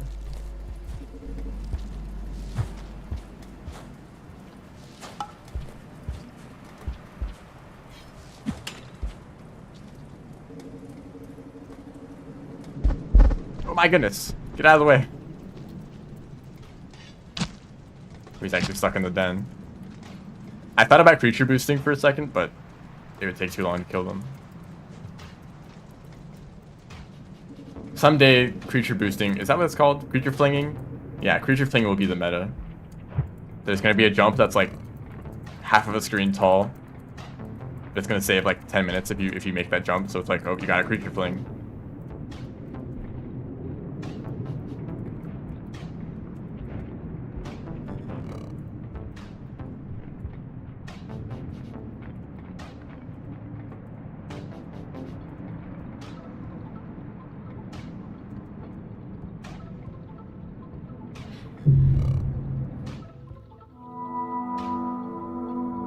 It's very funny seeing the game over and then it just fades out. Like, oh, nah, not actually. Just kidding.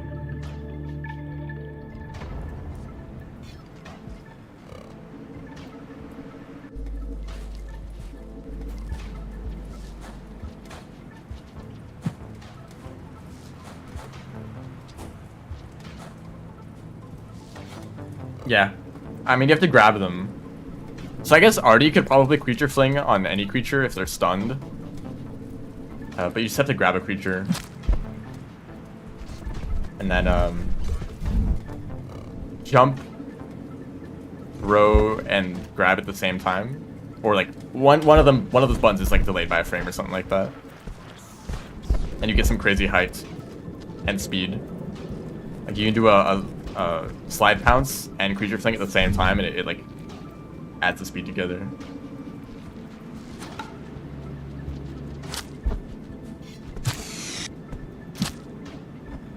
Really a hunter.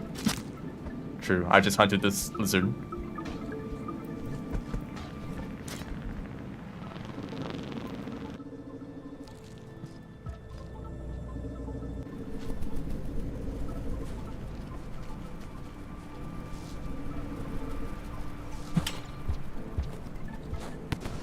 Suffering from big stupid, aren't we all?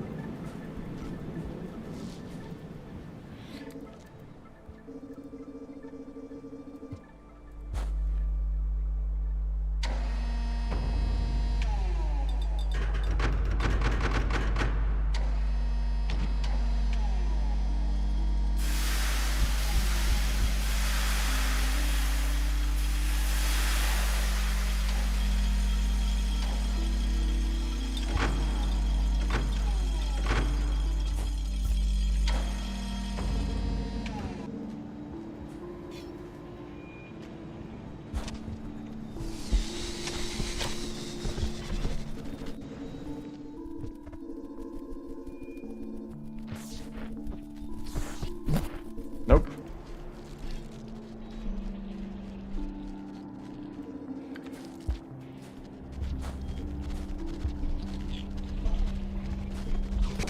Hello, lizard. How about you come over here and grab the blue lizard on your way? Excuse me. What exactly do you achieve by doing that? Oh, sure. I did this jank movement tech in the depths. I did like an E slide into what looked like a vault. It was really bizarre. Yeah. Yeah.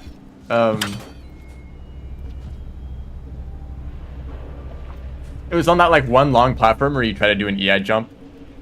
But I don't know, I got a lot of height out of it for some reason.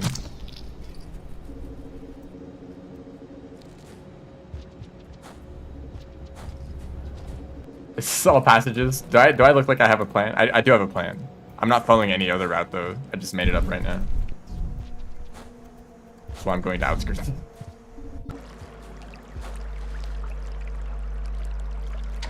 Maybe I can find the timestamp on... Or actually, no, you can't use the timestamp because YouTube is stupid like that.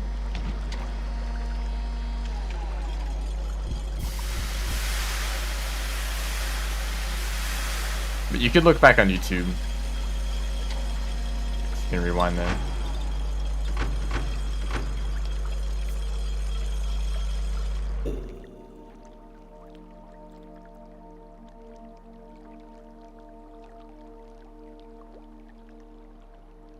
Oh, it might have just been a wall pounce. Like, yeah, I guess it was a wall pounce. I just didn't notice because it's the depths and you can't see anything. Yeah. Okay.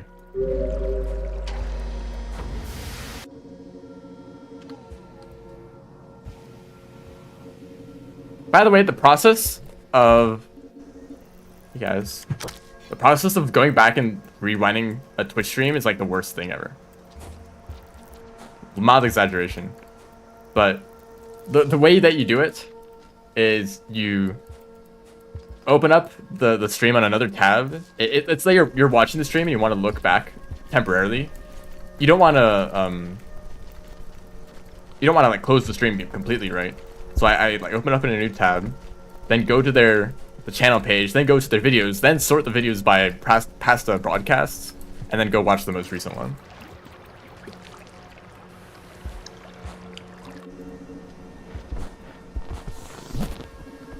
Excuse me. That's rude. Excuse me. Excuse me.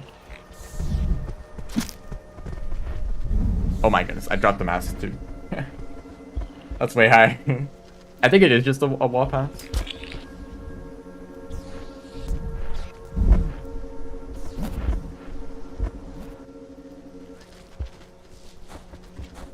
Excuse me. Oh, you know, it's fine, it's fine.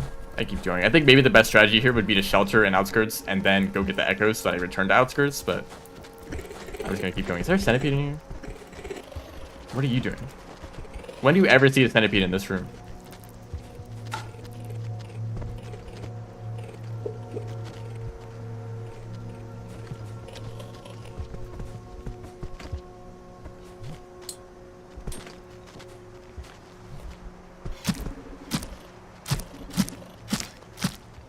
Did they not see them? Here, have a vulture mask. I think king vulture masks are just as valued as pearls, right?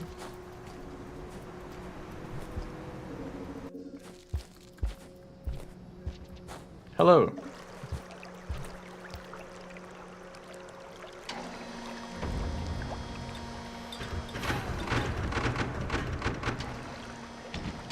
It's funny, sometimes the scavengers really don't care about anything.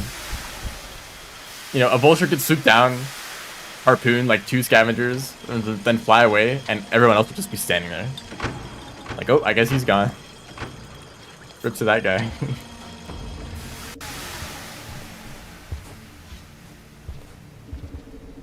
Oh, do I have food? Yes. I ate a white lizard.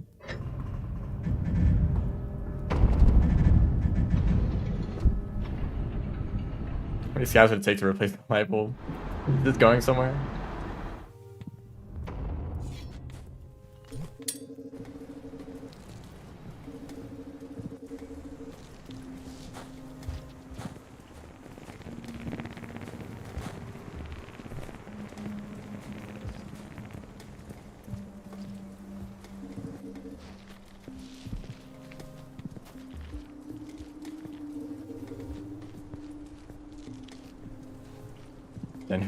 Genuine question. Very important information.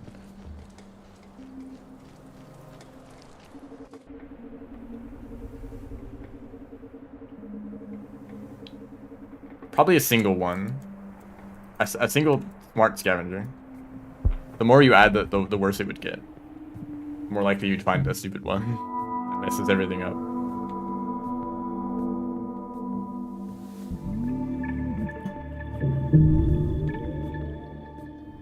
I would stand nearby doing nothing. No, one of them would see an overseer and throw a bomb in it, and everyone would blow up.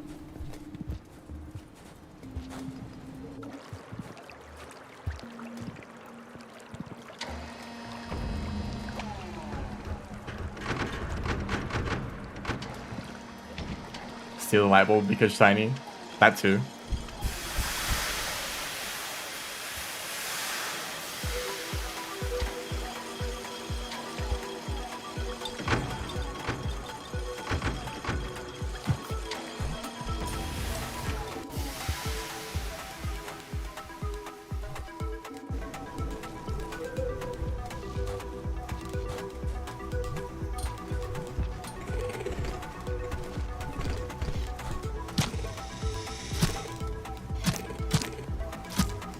Actually, I don't need to kill you. Sorry. Just did that for no reason. Excuse me.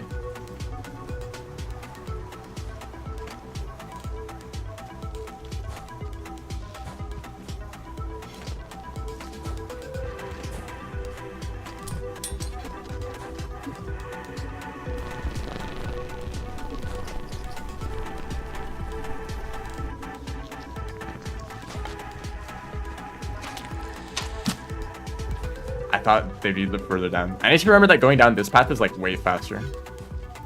Hey, have fun on the worm grass.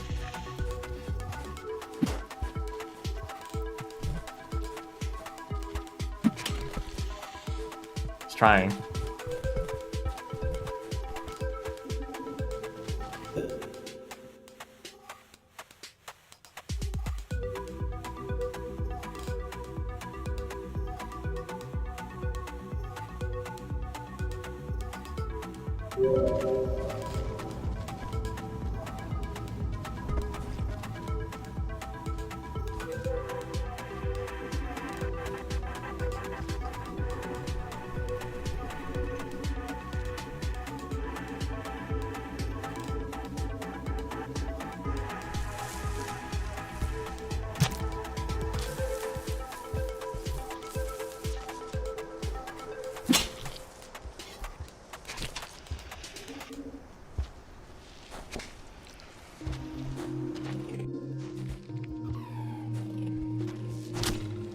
That E-slide, I don't understand.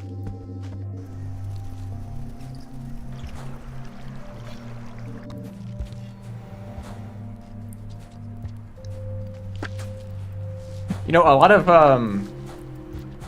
innovations in science and math and have felt like they were pointless. Like, for what reason are you investigating this problem? It seems like it has no real-world application at all. And then, a few decades down the line, turns out that, you know, those innovations were incredibly useful for like computer science or something like that. So I like to think that the iterators, in desperation, started just doing literally everything. Like, this has nothing to do with Ascension at all, but maybe it will lead to some clues. Which bothers me, that Pebbles tells you in Rivet's campaign that he never predicted that this could happen. Like, really? You've been interacting with Slugcats for quite a while, and you never thought that one of them could, like, take a refraction cell? I mean, why not?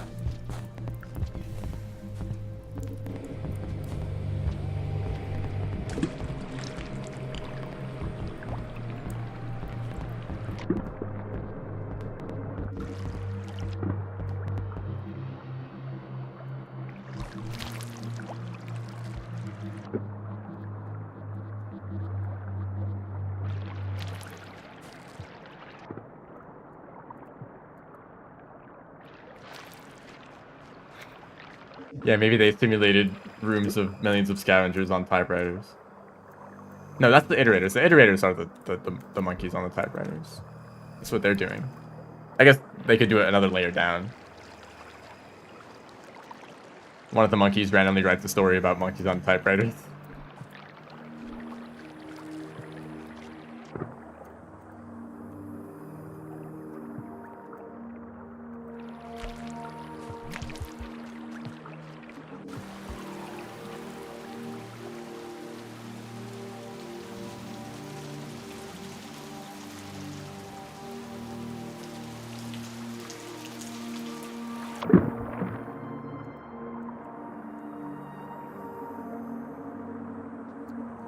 It was probably more likely thinking that maybe a scavenger would, like, scavengers would invade the, and they kind of do, they do end up in Silent Construct.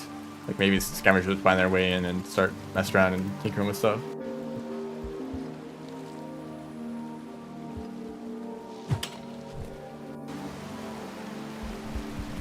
Get this out without dying? Well, you do die. Most people probably die plenty of times in the Rots. Which is when, you know what, maybe we don't get into this weirdness with the cycle and respawning and all that.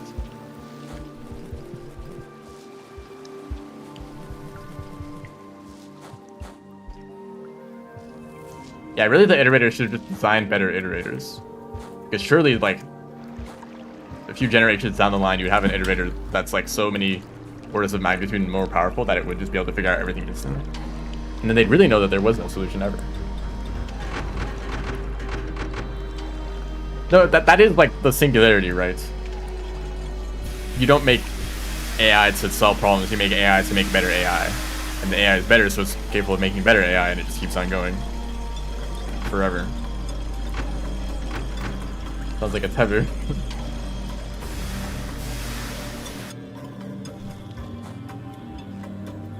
I'll take the risk. Because look, I'm already in filtration system. I don't have to deal with mirror spirits. Or spitter spiders or centipedes. Isn't that wonderful?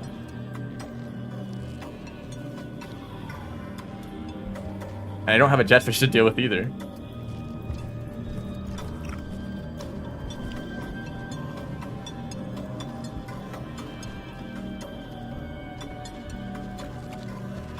They don't have the tools to build stuff. Yeah, probably. They could train a slug cat.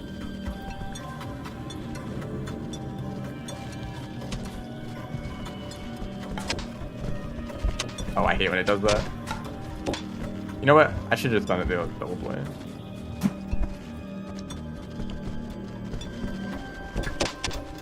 I think they're above me. Yeah. Clueless.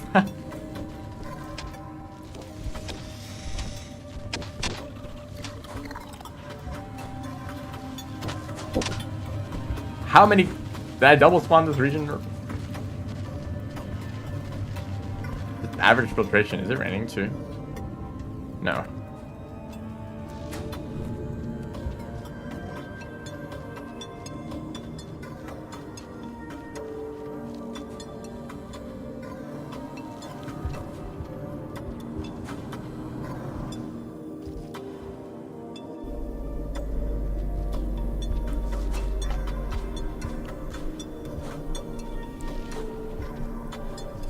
Among Us room. We will forever be cursed.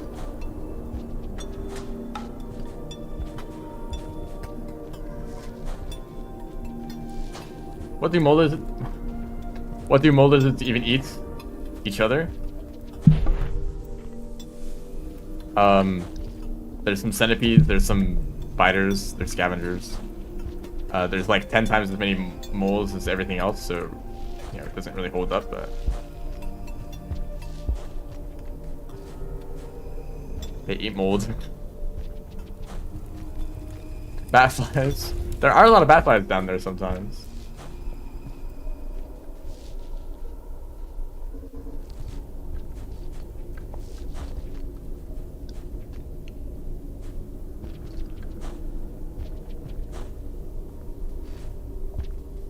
When are they gonna make anti-void fluid?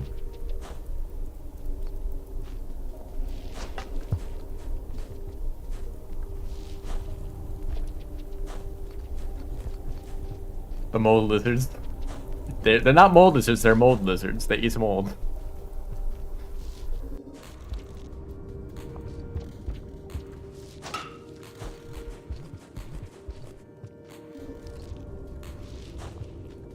That's my theory on grapple worms. They just kind of... Their tongues are sticky and they just kind of eat everything that gets stuck to them. Just by crawling around.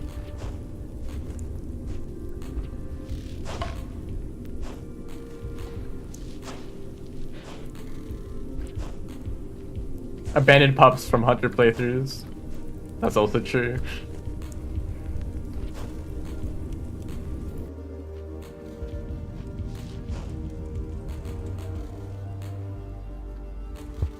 I'm bad. They're too silly to die for hunger. Die of hunger.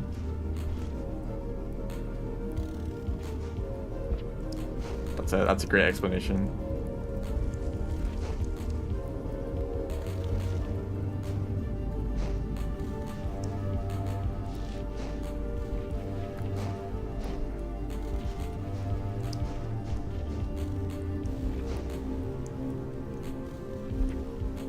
I've always had this idea of like, there's this interesting thing.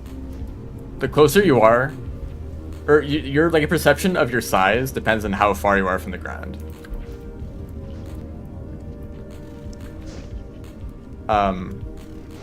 If you're like, if you like take a camera and you record like really close to the ground, it feels like you're really small.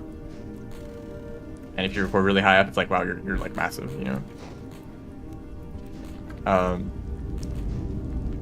I think it's really cool when actually some games do like Pikmin 4 does this really well, where you feel tiny because you're like in like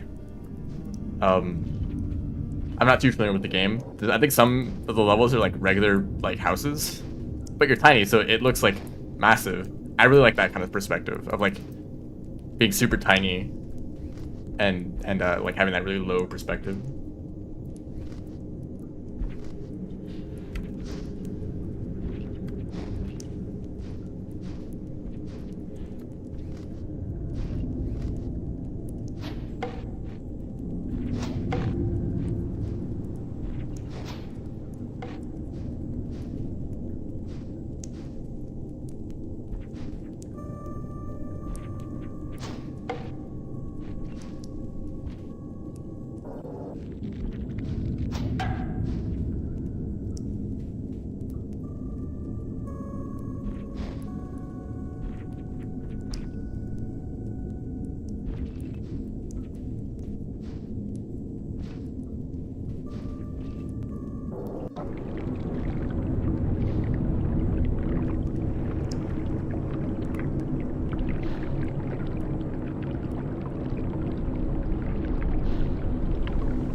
World record.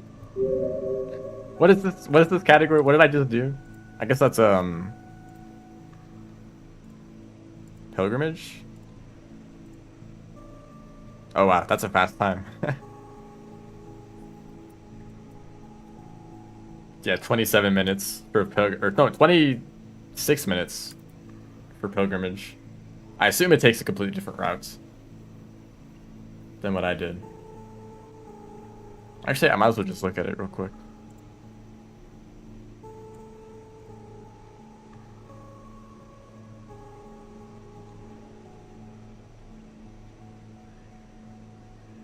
Okay, that makes sense. Sky, Chimney Farm, Subterranean.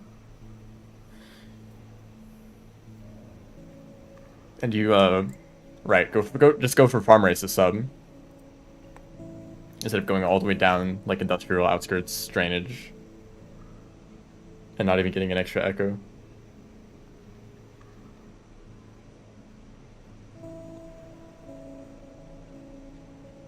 Do I have something to do?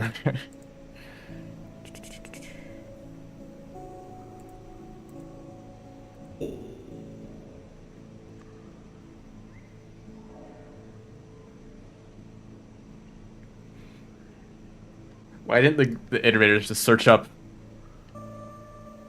the great solution? I don't know why I said great solution. No one ever says that. Search up the Saint ending. There's some pretty interesting information in there.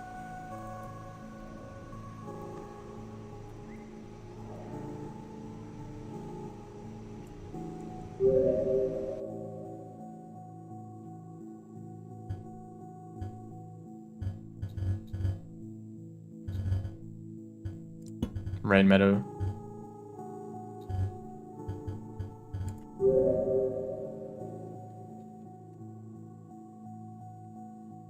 The great solution.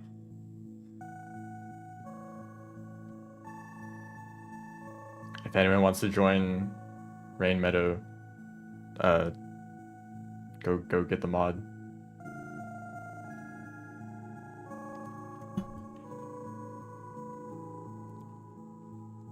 What kind of meadow? I don't know. Maybe just meadow mode.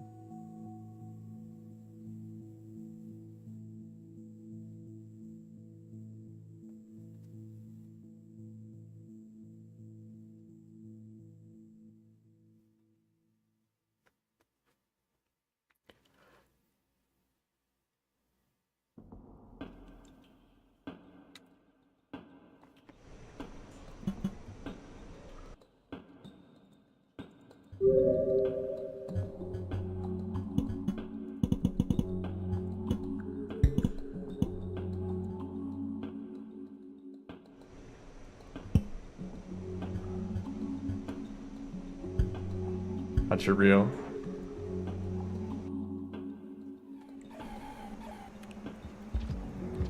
What does that unlock up there?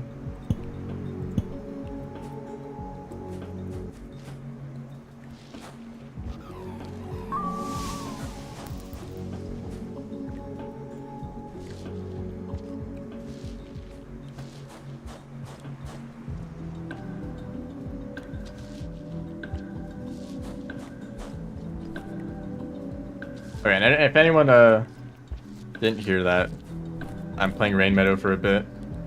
If you want to join, enable the Rain Meadow mod and more select ads too, but nothing else. And the password is Hunter. And the stream is dying.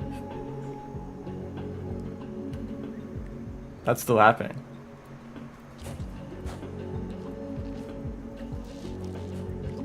Five FPS gameplay, hell yeah. The best kind of gameplay.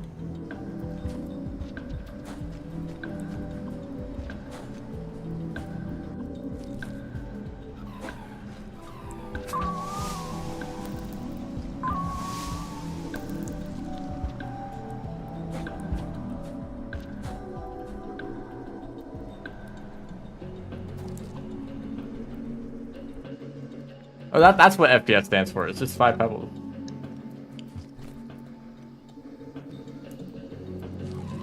PowerPoint presentation. Like I've been struggling with stream and internet problems for a while now.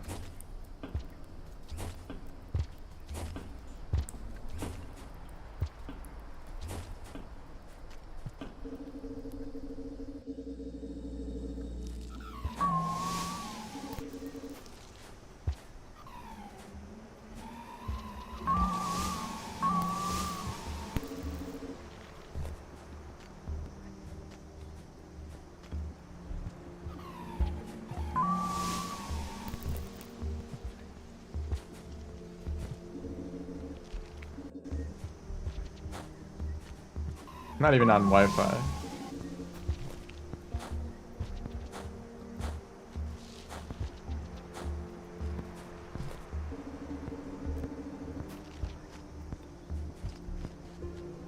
It's so strange. I really wish I could understand. This is like that one arena where the stream could work totally fine 90% of the time, but randomly just like completely collapse and like be unable to hold up a like any or like it'll be like 5 FPS or whatever, you know.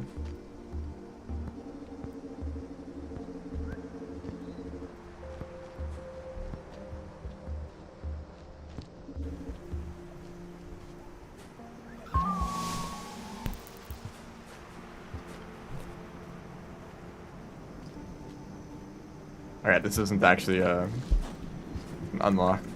Can I get up here? Probably.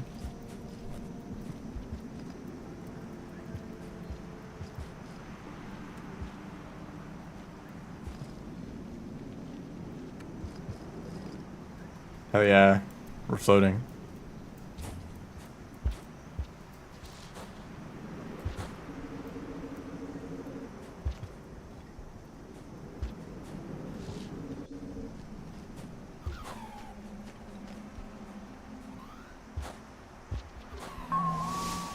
I think I want to go to Sky Islands. That's our goal. I can think of one room in particular. For some reason.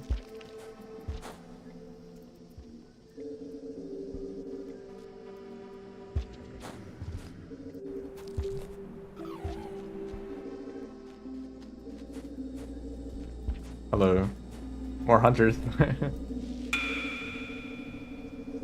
I still don't know what that side effect is.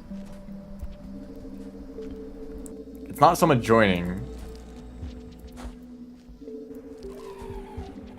I guess like industrial pipe yard sky islands. Yeah, creature shortcuts. I just don't use creature shortcuts because I'm not used to where they go. And I think they might be. Are they random? They're not consistent. Sometimes you'll like exit a pipe and then enter it again, but like you'll go somewhere else than where you came from.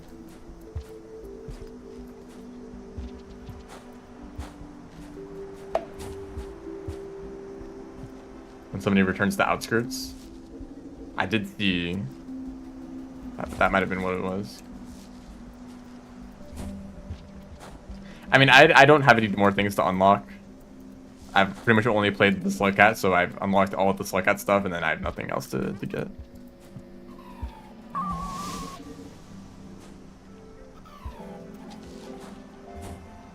Whoa. That actually kind of worked. I didn't mean to do that.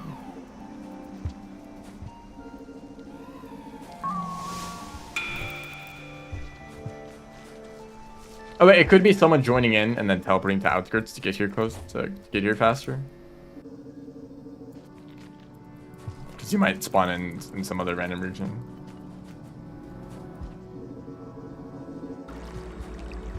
I wish there was a version of Meadow mode where you could throw items. Or even just like a mod, like an extra mod that just adds items that you can use in a Meadow mode. Because there's so many possibilities. Or maybe, I guess ideally what it would be is in story mode, just being able to be in separate regions, right?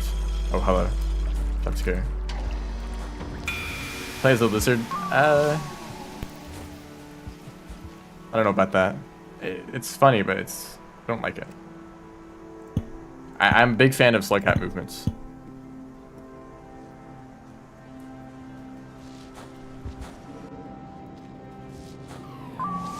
Let's say that we wanted to do that hunters versus speedrunner kind of thing, right? You have someone who's trying to beat the game and other people who are trying to stop them. Who knows how you would balance this? Sounds very difficult to balance. But you can't be in separate regions, right?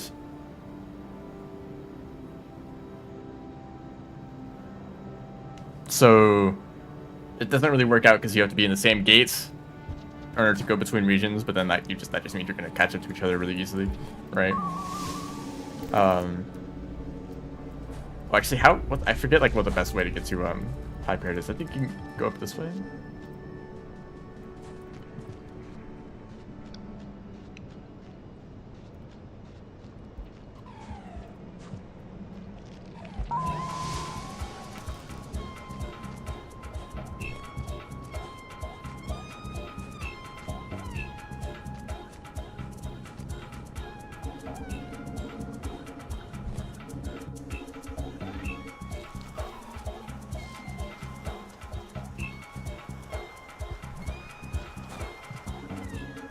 But if you're doing that, then you can't be in separate regions. You could play in Meadow mode, but then you can't interact with each other other than just like touching. Right. So I guess like if one player catches up to another, then it's like tag, you know? If you just tag them, then they're out.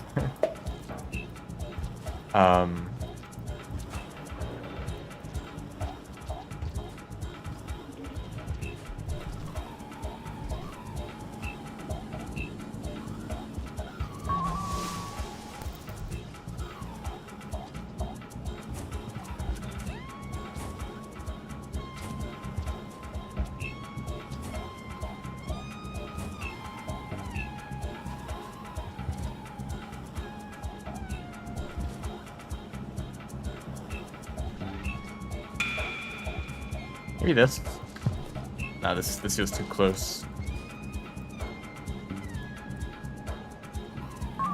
There we go.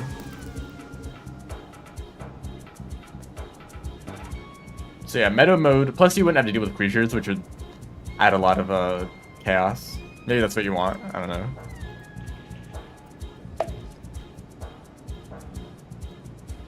This would be so difficult to get up to that top platform. Yeah.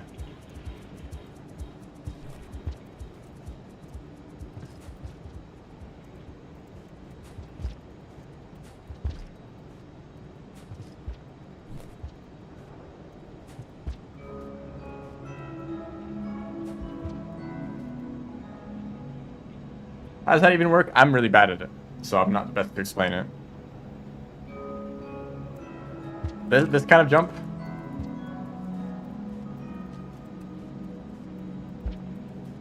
I don't know. It's like doing a crawl turn cancel, which is this. That little like jump that you get from turning around. You basically do this, and then a slide. So the inputs for doing a slide midway through doing doing this. This is not the best place to do it. How about this? So you turn around, right? And then halfway through that turnaround, you do a slide input. And for whatever reason, that gives you a ton of height. And it also uses jump boost, so you can get a little bit of jump boost before doing the jump.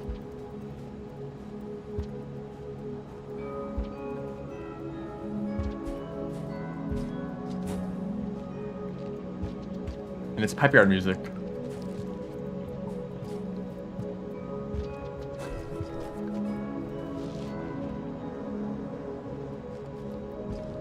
It's also too complicated for me. I'm very bad at doing it. It's how many attempts that took. Crawl turn wall climb is... Can I do it in the previous room? I think that'd be a bit better.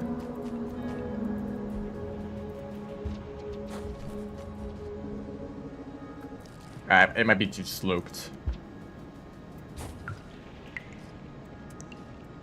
Yeah, too much of a slope to do it there.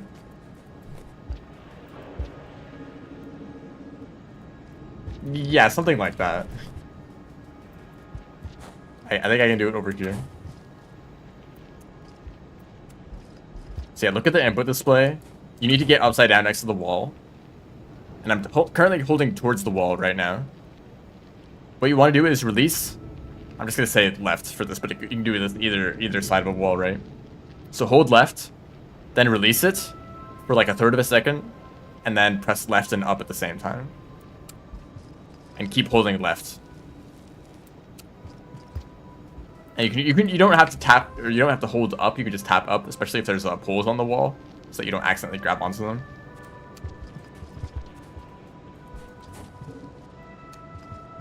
The hard part is waiting at the exact amount of time. It's like I think it might be frame perfect. Something like 15 frames exactly. I forget what it is.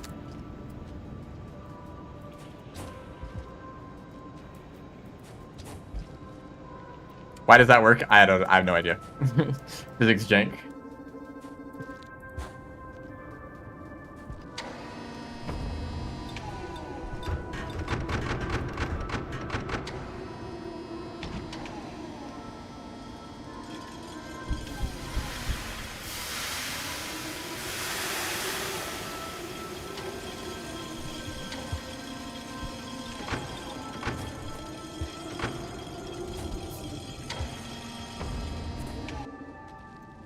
It was only discovered. It was discovered fairly recently, more recently than a lot of movement tech in Rain World. I have no idea how anyone would ever discover that.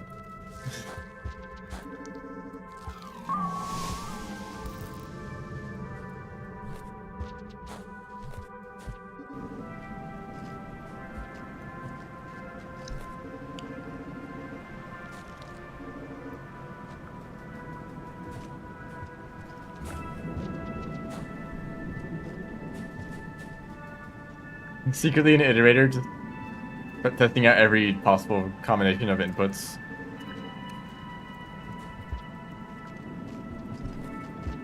No, that's way too high. The vault thing, crawl turn vault, it's stupid difficult. It's like multiple frame perfect inputs to get like the maximum heights.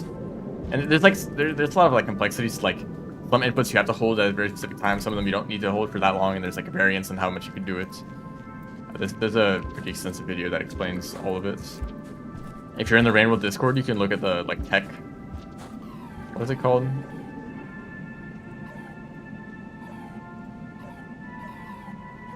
Tech resources. I think that somewhere in that channel is some explanation on how this works, like a video.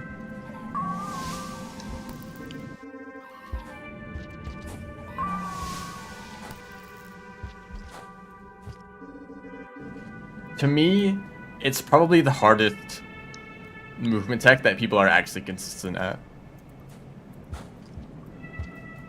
Because there's definitely like more frame perfect tech that is like just not gonna happen, like no one's ever gonna do it. You imagine though? Nah, it's too uneven.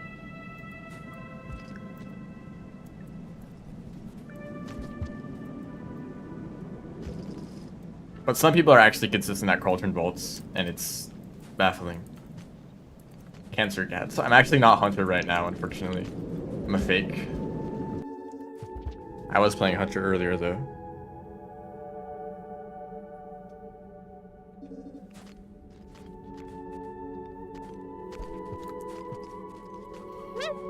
Oops, I forgot about this.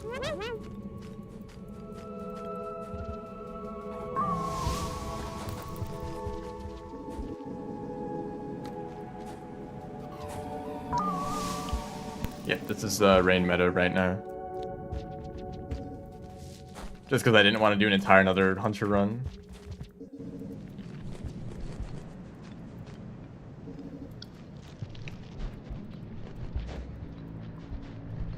No.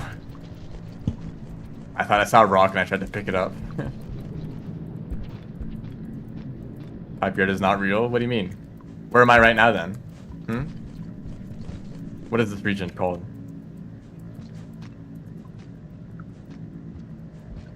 I saw your stream earlier. Was that a randomizer between Hollow Knight, Factorio? What was the other game?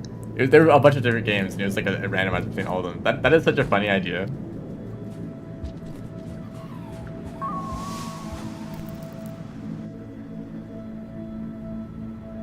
Never saw this region before. It's just a square. It's very simple. Just navigate to the corners of the square. You can go wherever you want. I think I first saw a video where it was like Hollow Knight and Minecraft. How do you do a Minecraft randomizer? I guess just literally everything, like crafting recipes and stuff. It's such a stupid idea to like be playing one game and then be like, oh, I got an objective for the other games. I'd go play that for a while. I wonder how that would work for Rain World. Unfortunately, Rain World doesn't really work that well. It doesn't have any items or upgrades or stuff like that. I think the randomizers, I mean, there's like creature randomizer, but that's just kind of like chaos mode, you know?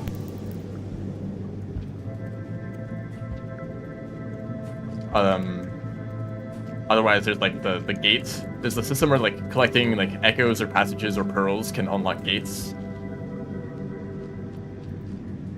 Yeah, that check randomizer, but I don't think that's as interesting because you're really just like getting your progress. You're not like getting new upgrades, because then like Hollow Knight is like the perfect game for randomizers.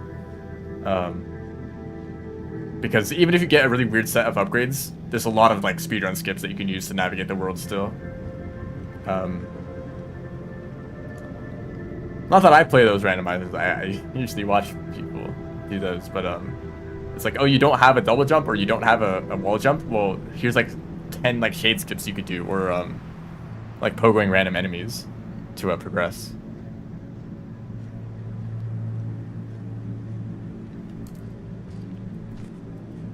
But this is a creature that would take forever to go down. So I guess you could do something like, in order to unlock, like let's say it's the intended percent route, and in order to unlock the next gate, you have to complete some objective in a different game. Maybe that'd be interesting.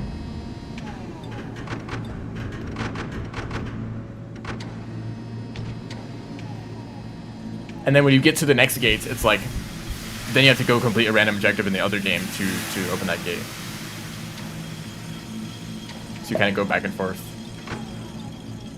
Unless they open the random gates in Rain World, So when you complete objective in that game, it's like, oh, now you have to go to the Piebald gates, and then in Piebald you have to go to Sky Islands, and in Sky Islands you have to go to Chimney. Like you take a really roundabout route through the world.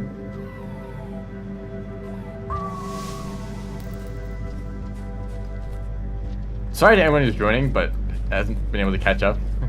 Maybe I've been moving kind of fast.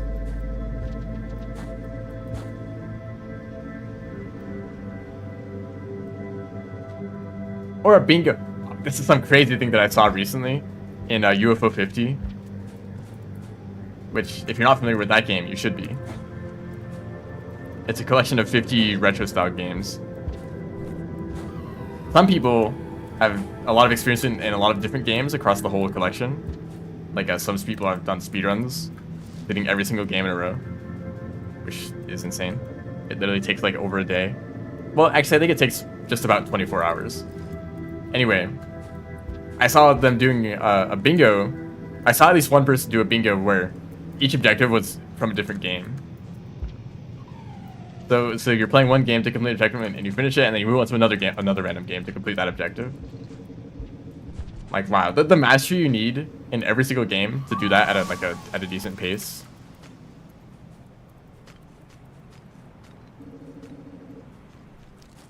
And I think there was maybe some sort of competition too.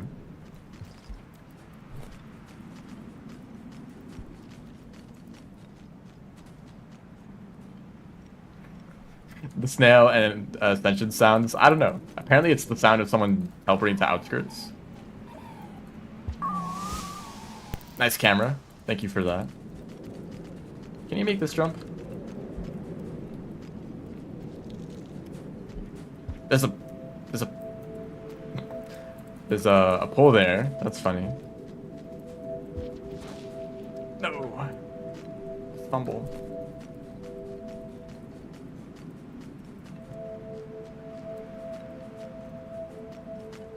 When is someone gonna make a Fall Guys map? Specifically for Rain Meadow. Like a little obstacle course. Or mini games you have to complete to compete against a bunch like 25 Blackcats. I think that'd be funny to see. Especially with the collisions between players. The moment you're playing story mode with like multiple people at once and you have collisions on, it's so much harder to navigate. Wow, this is very blue.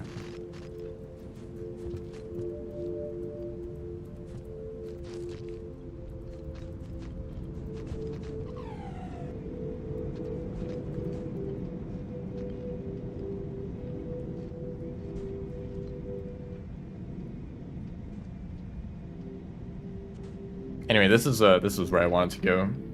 This was my objective.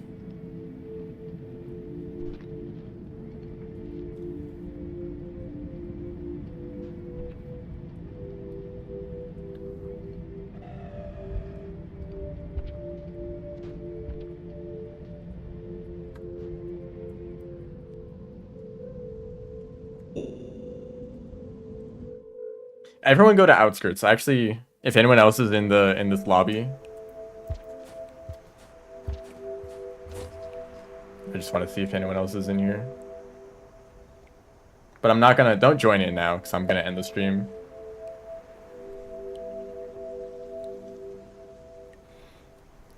I need to take a little bit of a break from streaming, just because I basically have done back-to-back streams the entire past week playing Nine Souls. If you haven't played Nine Souls, I recommend it. It's very good. So I just wanted to do a bit of a shorter stream today.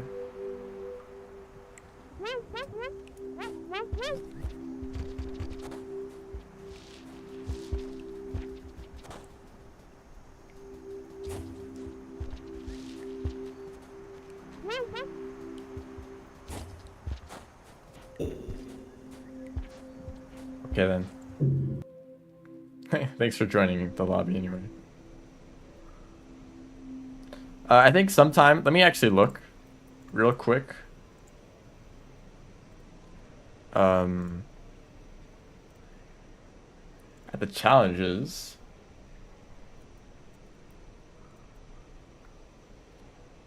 Honestly, spoilers free on 9 Souls, that's totally valid reason. Saint, Outlaw. Okay, Saint is basically a pacifist run of Hunter, which sounds very interesting. You're relying a lot on popcorn. Although you can eat dead creatures, which is very interesting. You have to be a little bit of a scavenger. Look out for dead creatures for food. The other one, Outlaw, I think that's just a score one. Yeah, 10k points. And Ranger. So I was going to try to get Ranger and Outlaw in the same run, which is kill 32 unique creatures and get 10k points, which I think is basically the same thing as long as I also get some passages, right? So we have more Hunter in the future. The future is very Hunterful. Perseverance, maybe.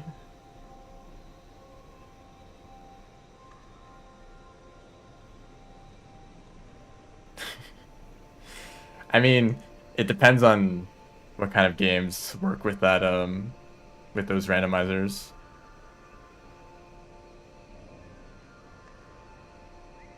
Unless you find a way to add Rainworld into the system. How exactly does that work? How do you coordinate that whole system with multiple? So the supported games. Where can I find that list?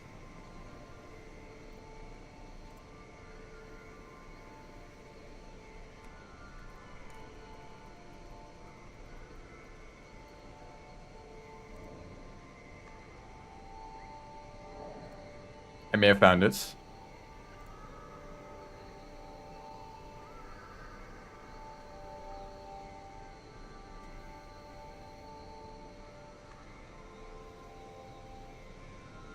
Noida?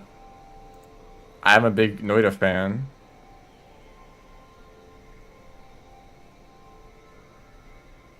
Terraria. Okay, there's only a handful of games on this list that I'm actually familiar with. Yeah, Archipelago.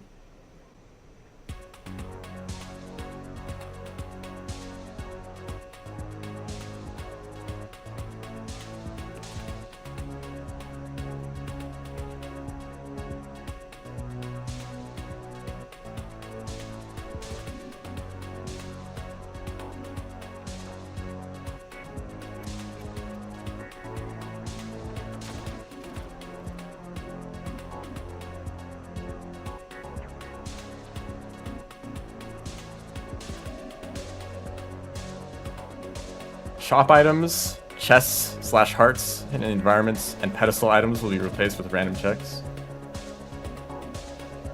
Orbs and boss drops give location checks as well.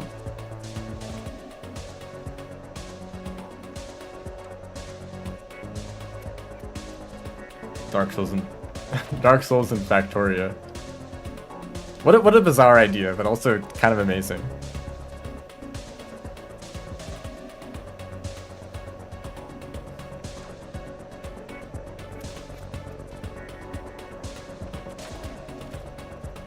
Noida is great. I've had an interesting experience with Noida, where I used to watch Fury Forged. The YouTuber makes a lot of cool videos, but a lot of videos about Noida. And I watched the videos and I was like, wow, this is a fascinating game. And then, you know, a few years after that, I actually played the game for myself and realized that it's not just about secrets and stuff, although that is also a very cool part of the game. The actual gameplay is also great. Even though I've seen very few videos of people actually like playing the game and actually beating it, because most like regular, or most people that I see play Noida only get to like the first few areas, but they probably die in like the Hisi base or whatever. Is that what it's called? Yeah. So I wanted to like play the game and actually beat it, and like, wow, that part of the game is also great. And like the alchemy stuff is really cool. The wand crafting is like actually just straight up just magic. What a cool game. Anyway, I think that's gonna be it.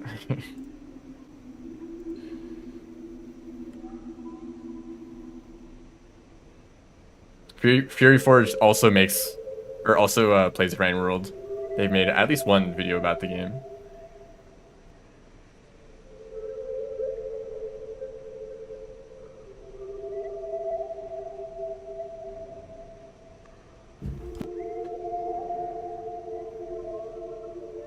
Okay. Work in progress. Maybe it'd be cool to see Rain World as part of that, but I feel like it's just not quite the game that to work well with that kind of system. I guess like maybe passages would be like things that you work towards if you don't have gates unlocked. So yeah. Thanks everyone for watching. See ya.